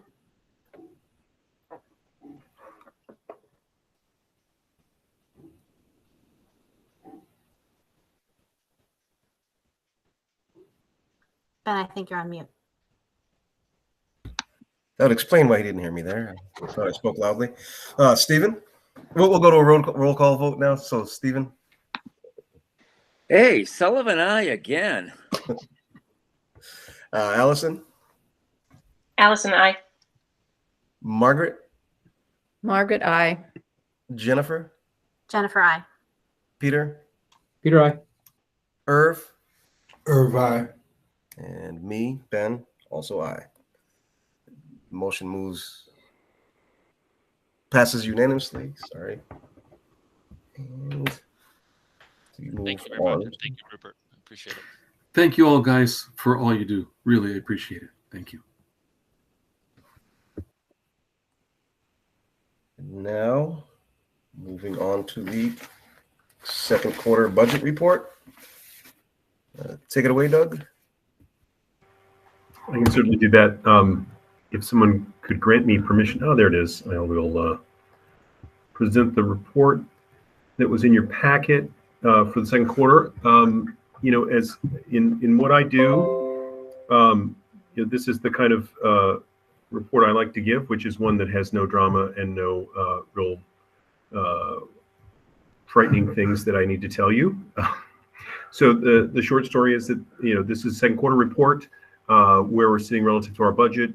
Is that we're really just on track with what we had budgeted. There have been no extraordinary and unforeseen expenses that have cropped up that are causing us concern or worry at this point. There are some areas of our budget that we do want to keep a close eye on. They are spending it at significant levels, and so I'll get to those in a moment.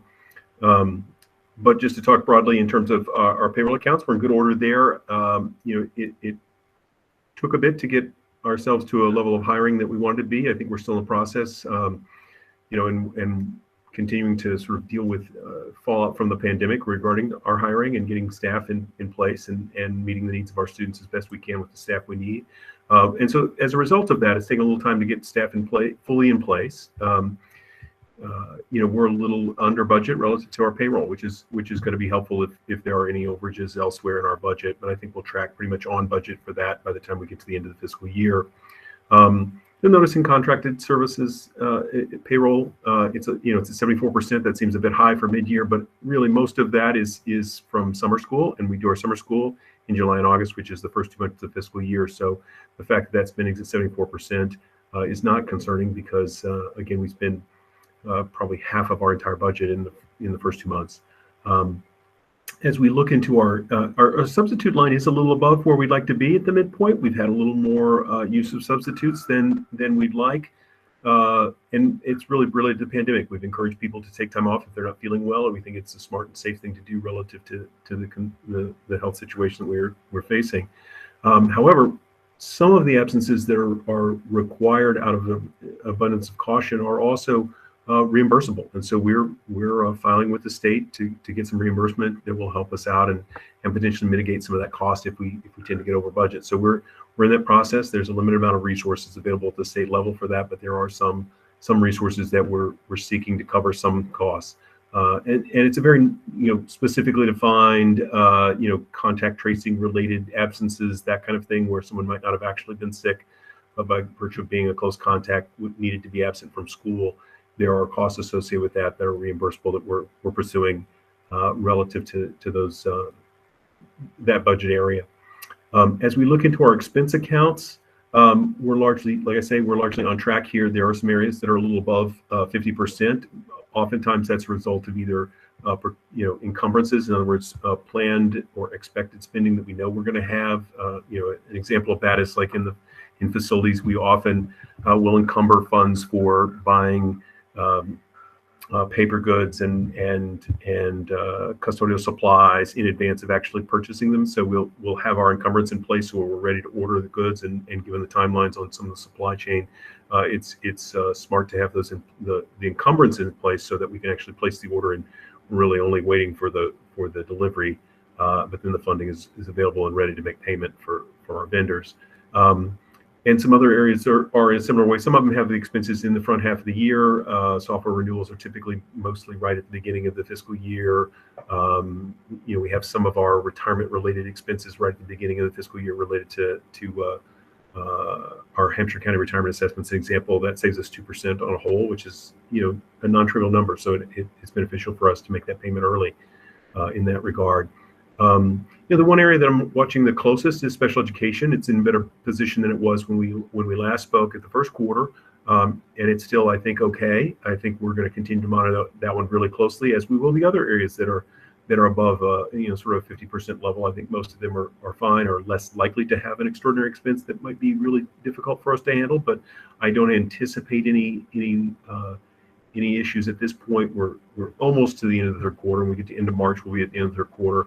We'll do the third quarter report, probably mid-April, because we'll probably at that point we'll endeavor to have any adjustments to budget where if we need to move money from one area to another that's requiring authorization from the committee, we'll try to have those to some extent figured out when we come into our third quarter report, so we can finish our fiscal year on budget and with money in the right areas of need. But as I say, I don't think we're in any significant areas of concern. Some areas that we'll monitor closely and keep an eye on as we move through the rest of the year. And so I think I'll stop there and ask if anyone had any questions relative to what was in the report. All right, Jennifer. So Doug, I want to make sure I understand what I'm looking at. So the percent of budget used column, that should be calculated as year-to-date expenses divided by revised budget? It would be year-to-date expenses and encumbered, so it includes the encumbrances. So if we've set, it's really all spending we've actually done and are planning to do. So if encumbrances, if we go through the year and when we get to the third quarter, this will be probably more of a factor. We'll start to press departments to say, do you really need to retain that encumbrance? In other words, are you really going to spend that money? Because if you're not, we want to free it up and then potentially move it, or just free it up and be under budget. So the percentage used includes encumbrances. And so if you've got departments with larger encumbrances, I think facilities is a good example. It's got $88,000 worth of encumbrance relative to $110,000 of actual spending. Well, the combination is a much higher percentage than just the raw spending on its own. Okay, gotcha. So the year-to-date expenses plus encumbered and projected equals that next column, which says FY21 expenses, but should that be 22? Yes, it should. Yeah. And so that's the sum of the two columns to the left. Yes. Right. And so the percent of budget used is actually that column divided by revised budget. Correct. Perfect. Thank you. That clears up a lot. Thanks. All right. Any other questions? Was that a hand or is that a fake? Okay, that was a hand. Go ahead, Peter. I just want to say briefly thank you to you and your team, Doug. I mean, I know there's a lot of factors that go into this all being green, but this is the greenest quarterly report I've ever seen in my entire service on school committee. So obviously this is a nice thing, but it also goes to your monitoring and the monitoring your team does. So it's appreciated.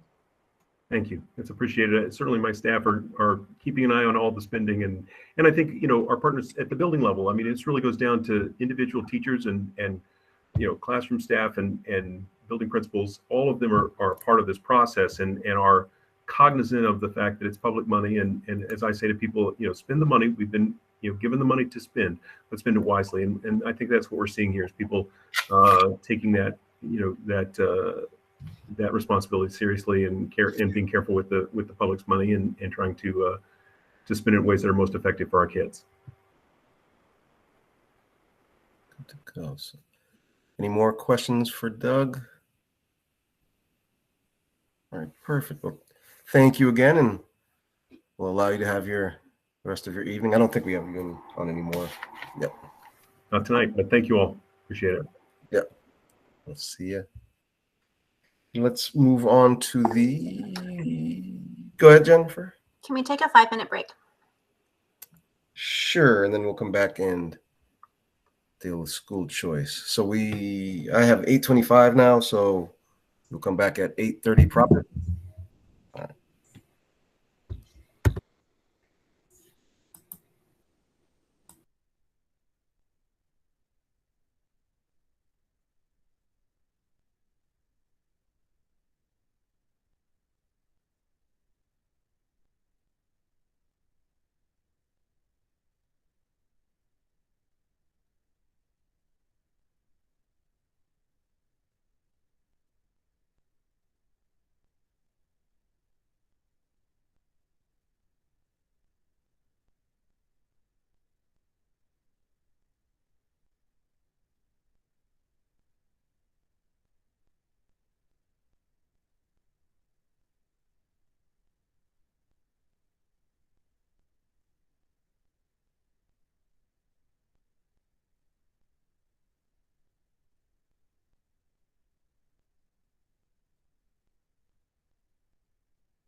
So waiting on 2 more.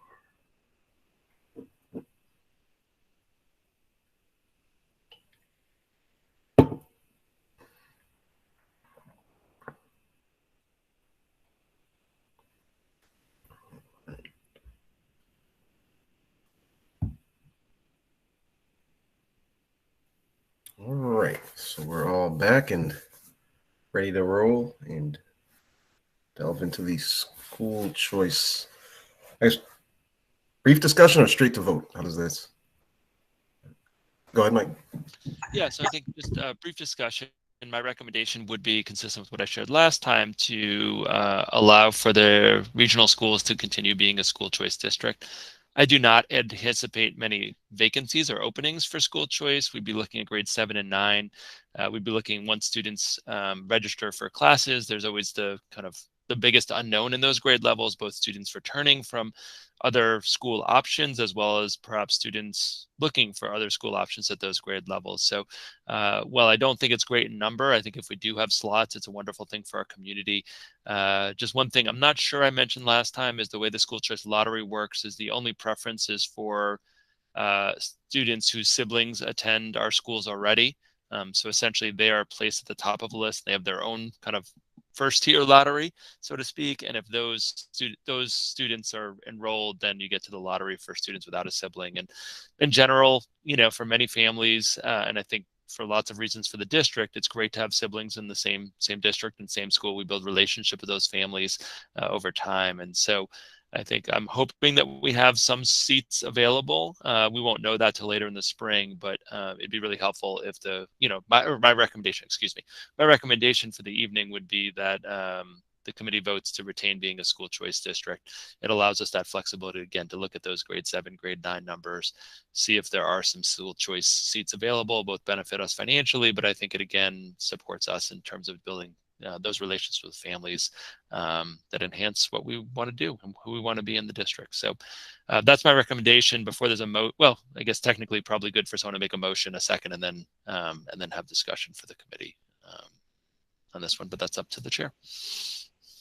And I will entertain a motion. Is there anyone? Go ahead, Peter. I move that the Amherst Pelham Regional School District be a school choice district for the 2022-2023 school year. Second. So moved by Peter, seconded by Jennifer, and we'll open up the floor for discussion.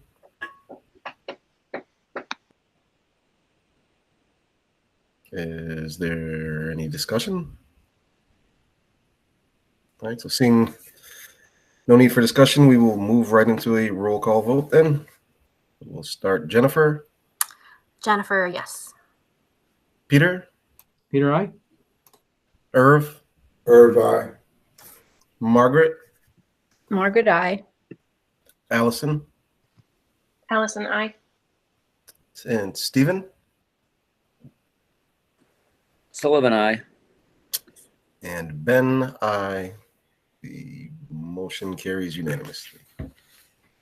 Moving on to... Thank you very much. And moving on to policy dates. Go straight to Peter on that. Sure. So we have a number of items under this one. This is probably easiest if we go one by one. There's potential votes for the first three, and then the fourth one is a first read.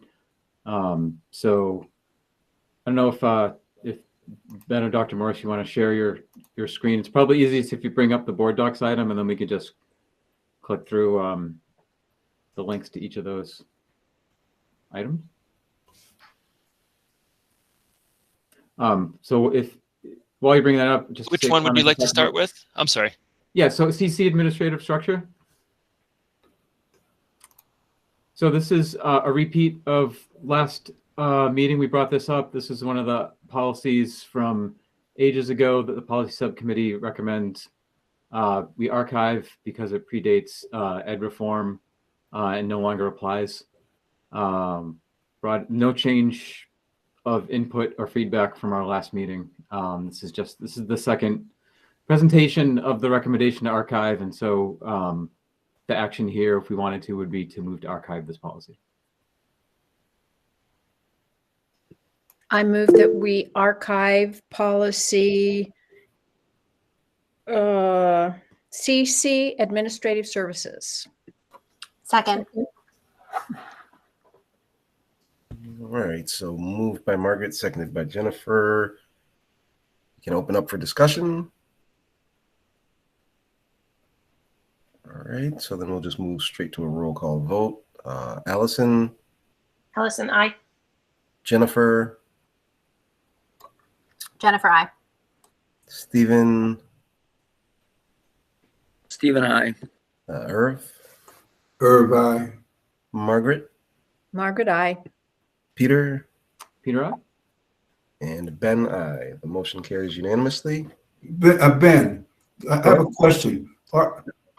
Are there 9 members of us on this regional school committee? Yep.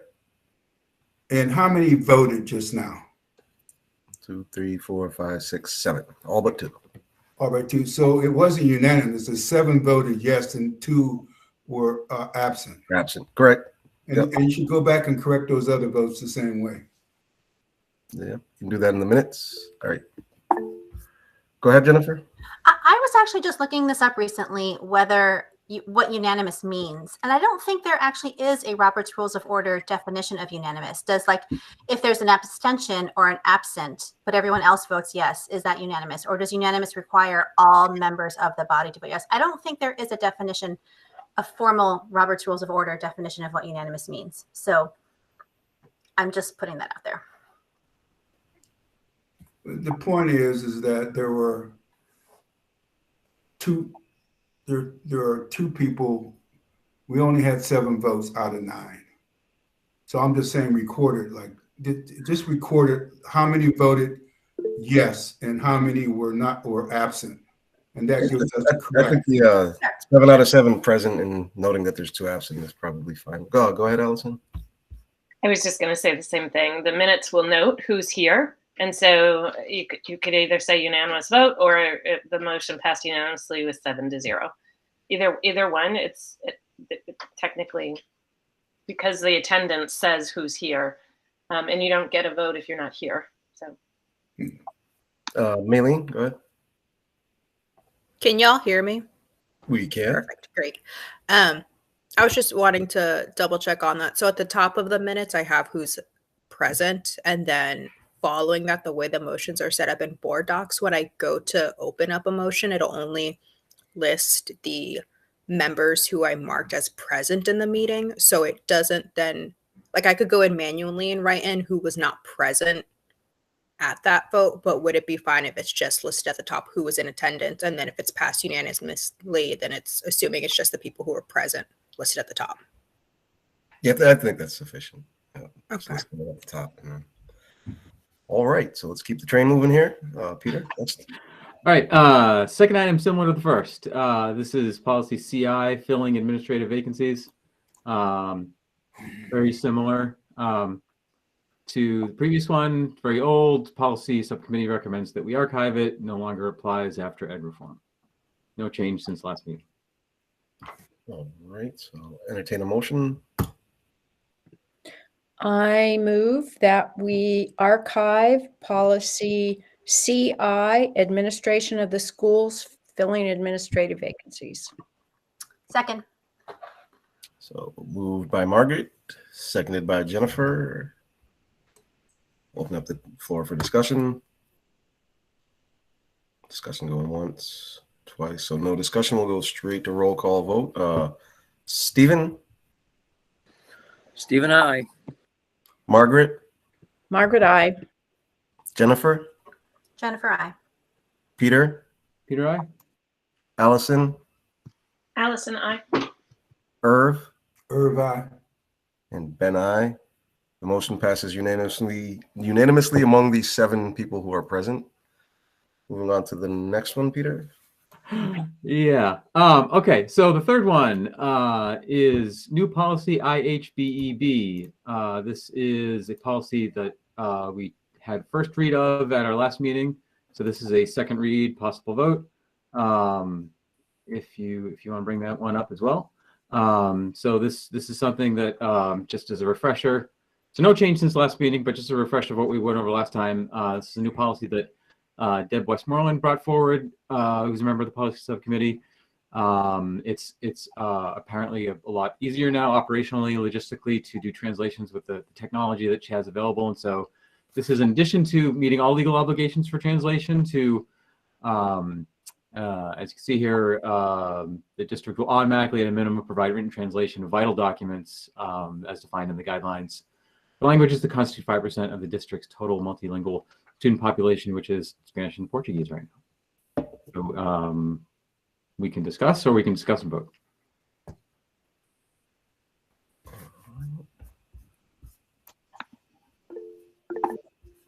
Allison, go ahead. I move that we approve policy IHBEB. Second. Moved by Allison, seconded by Jennifer. Is there any discussion on this topic? Seeing no interest in discussion, I will take a roll call vote. We'll go Irv. Irv, aye. Allison. Allison, aye. Peter. Peter, aye. Jennifer. Jennifer, aye. Margaret. Margaret, aye. Stephen. Stephen, aye. And me, Ben, aye. Motion passes unanimously with 7 folks present. And is the last one just? Nope, we got one more. Is this just a discussion or a vote as well? This is first read, so this will be just a discussion, but we will need to present the document. All right. I don't know if you can pop up the percentage there. There you go. So this is our wellness policy.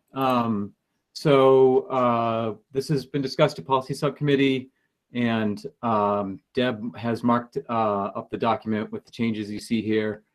She has a couple of comments for some of the changes that go down. Probably easiest to start at the bottom. Start at the top, and then we'll go down, and I can just kind of note what Deb summarized the changes. So basically, all districts have a wellness policy, and I can pause there if Margaret has a question. Yeah, go ahead, Margaret. So just so as we go through this, I will understand. 2 of the comments, it belongs in guidelines, or it belongs in the guidelines document instead of the policy. What is the guidelines document? So it's lower level implementation, but in terms of where that's stored, and Dr. Morris speak to that. Peter, can you say that? I got Margaret's question, but then So we're talking about well, we're skipping ahead a little bit, but in terms of the policy, what should go into a policy? There's one of the suggestions for changes that Deb had for this was to take some things out that are lower levels implementation details that might be more appropriate in a guidelines document. And so Margaret was asking, what do we mean by guidelines document? Okay. Yep, thank you. So for certain policies that have lots of details around implementation, superintendents or, the role of superintendent creates a guidelines document that gets a little more into the specific beyond the broader level that the school committee votes on about how the logistics often of how policies are implemented. So not every policy comes with a guideline, but ones like a wellness policy that have really broad often have an accompanying guideline document that go with it. Okay, thank you. Ben, do you want me to continue, or Steve has his hand up as well? Yeah, I'm sorry. This doesn't have to do with that, but there's an inch of snow in Shutesbury, and I had to go sand my roads. So have a good night. All right. We'll see you. Keep everyone safe out there. All right. So just to restart then. So wellness, all districts have a wellness policy, and this came about because the wellness chairs came to Deb because they noticed that there was a reporting requirement that we'll get to at the end. And so then they were reviewing it, and it seemed like there was a lot of detail here. And so they asked for, before they go off and do this kind of reporting, if we wanted to take a look at our wellness policy. So we looked at the MASC reference policy as well as the wellness policy for some other districts. What we found, broadly speaking, is that there's different ways to do it. Some districts have a very short, very high level description of wellness, and some districts go very low level with the detail. The MSC reference policy, I guess, is longish, but rather general. So we went through this as a subcommittee and went through some things that we might our committee might want to consider for changes. So I could just go through them here now. So this first section here on staff members are encouraged to promote partnerships, including partnerships, and then it goes into a detailed example. So just striking out that entire example and changing promote to consider.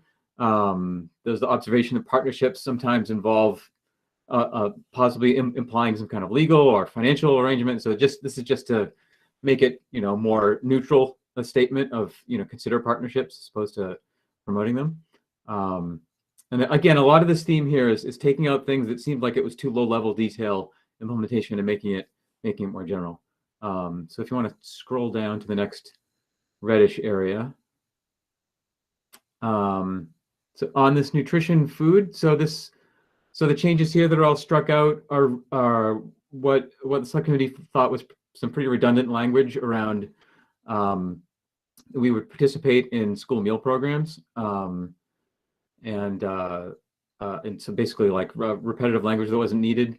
And then this entire next section, whenever possible, preferences, etc., seem to be the most unnecessarily detailed and opinionated section, talking about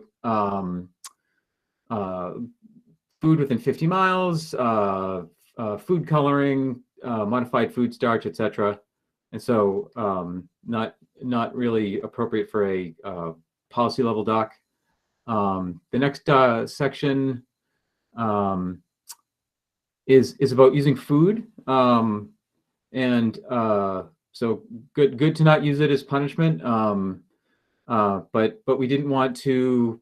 We might want to consider striking this section, given that we sort of trust and empower teachers to use food appropriately, and that has been and can be part of celebrations. So this didn't seem consistent with our current practices. There was also kind of a subtlety here with there may be cases with certain special needs programs with younger children where food might be part of that educational experience, whether it's through ABA or whatnot, and so we didn't want to restrict what was needed. So that was a consideration there. The next section, physical activity. If you want to scroll down a minute. So withholding. Oh, a little far. Withholding participation in recess. Okay, so basically saying you can't withhold recess as punishment, which we're all on board with. And then the next section, striking that out as unnecessary detail, and adding in a last section there about social emotional well-being. When we first engaged the topic of wellness, it seemed like it wasn't just about physical wellness, but also about social emotional, and so wanted to say something there about district values. And then some wordsmithing here about the composition of the wellness committee, and then when the annual report has to happen. So right now it says January, and so this changes it to the end of the academic year. So a whole host of changes for us to all opine on, and policy subcommittee can take it back and bring it back for second reading. All right. So does anybody have any comments? Or go ahead, Allison. It's kind of a question and comment. I think earlier you mentioned that you were looking at actually the first one's minor, pronouns, and I know I spotted in here somewhere that it still said he, she, or her, his or her. So I would just say scan this one for those two and to change those to there. the withholding recess, is that an add to this policy that it wasn't there before? So is that a change to current practice or just solidifying in policy what current practice is? Yep, And Peter. I'm not, I think that's a good thing. I'm just surprised that we didn't have that. Go ahead, Peter. Yeah, we were surprised as well. And we actually shared a couple of anecdotes where that wasn't the case, of past experience, and that was unfortunate. And so we want to, as a committee, suggest that we explicitly make that clear.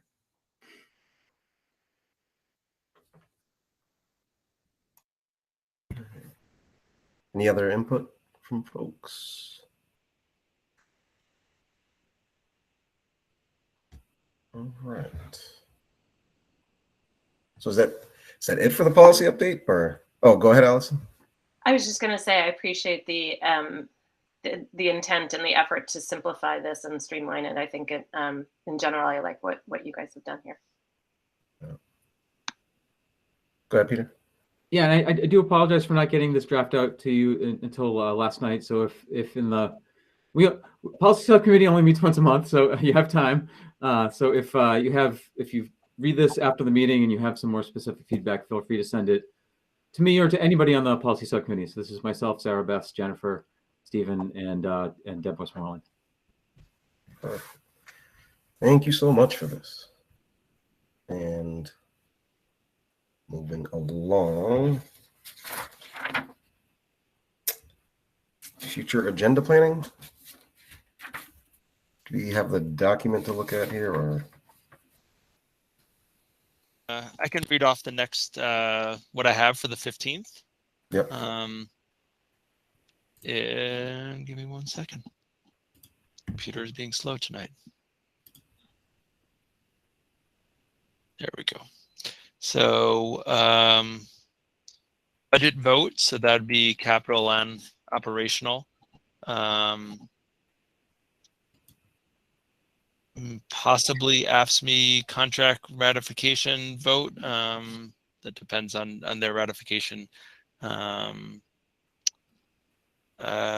had principals report next steps. That was an interest of that folks had in coming back to that. That is all I have at the moment for that meeting. There may be other topics to add, but that's what I have listed. Yeah. Jennifer, go ahead. Is this the time when we suggest adding a topic? Yep. Yeah. So given that the Amherst Board of Health is going to be meeting between now and the 15th, can we, on the 15th, talk about the outcome of their meeting, talk about the mask mandate, et cetera?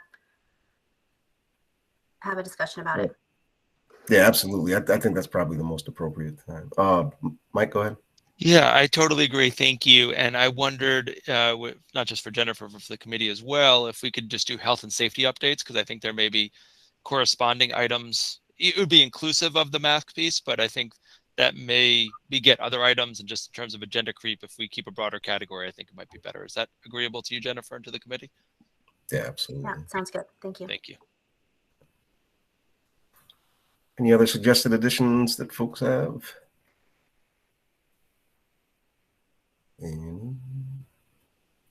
All right. Allison. And I might be forgetting that I suggested this another time, but not necessarily for this next meeting, because I think you need to prepare, but it would be helpful to have here an update at some point on the change to the math curriculum and the math sequencing, because it's been a couple of years now, I think, right? Yep. That is tentatively scheduled already for April 12th. So it is on there. I think it's also worth noting that originally the region was going to meet on the 29th of March, but I think we are going to flip that till April 5th, and a different committee that was originally scheduled to meet on April 5th. I'll say the Amherst School Committee. There's no reason I can't say that. We're going to do a little do-si-do to make sure that the Amherst budget can get voted in time. So we'll meet on March 15th, and the next meeting will be April 5th. Just so that matters particularly for our friends in Leverage, Shutesbury, and Pelham. Perfect. So, Peter. Do we need to start penciling in the superintendent evaluation milestones? Once March hits, that tends to hit my scheduling radar. Yeah, Mike. Yeah, I mean, I think past practice is the superintendent evaluation subcommittee would develop a draft of those timelines. They didn't have to, but they were also often nice enough to share it with me and get feedback from me before it came to the committee. So I think whenever that subcommittee meets again, I think you're right. We're in March and we should be having those conversations to map it out. So I'll defer to that subcommittee, but that would be our past practice. Perfect. Anything else? All right. So I'll look to Irv for the warrant report. Is there anything to report?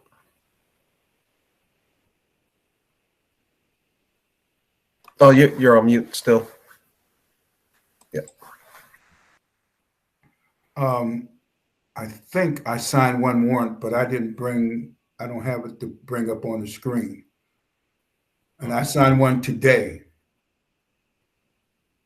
Yeah, usually if it's today, that doesn't give the business office enough time to process it. And All then right. Let me ask the question. Is it just one of us who signs a warrant, i.e. Irv Rhodes?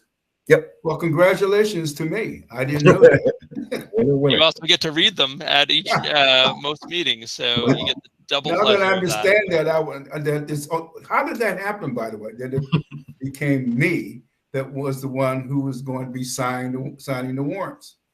I feel like we inadvertently talked you into it. Go ahead, Mike. Inadvertently, yeah, you assigned it. Irv, you're it.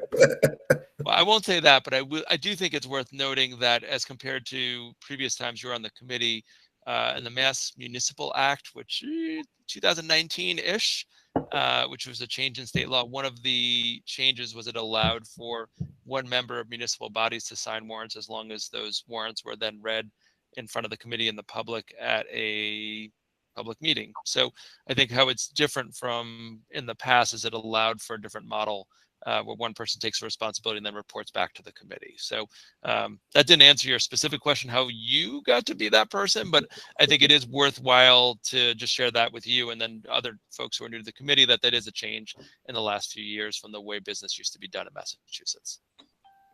I like that. That's the Army way of volunteering. You. I'll leave that to the chair. So I won't comment on that aspect of it. So if we don't have any warrants to read today, I guess we can push that to the 15th. Right. And I don't see any gifts here. No surprise gifts. In that case, I think I'll take a motion. I move to adjourn. Like that. Second. Moved by Jennifer, seconded by Margaret. No discussion needed, so we will go take a roll call vote. Peter Demling?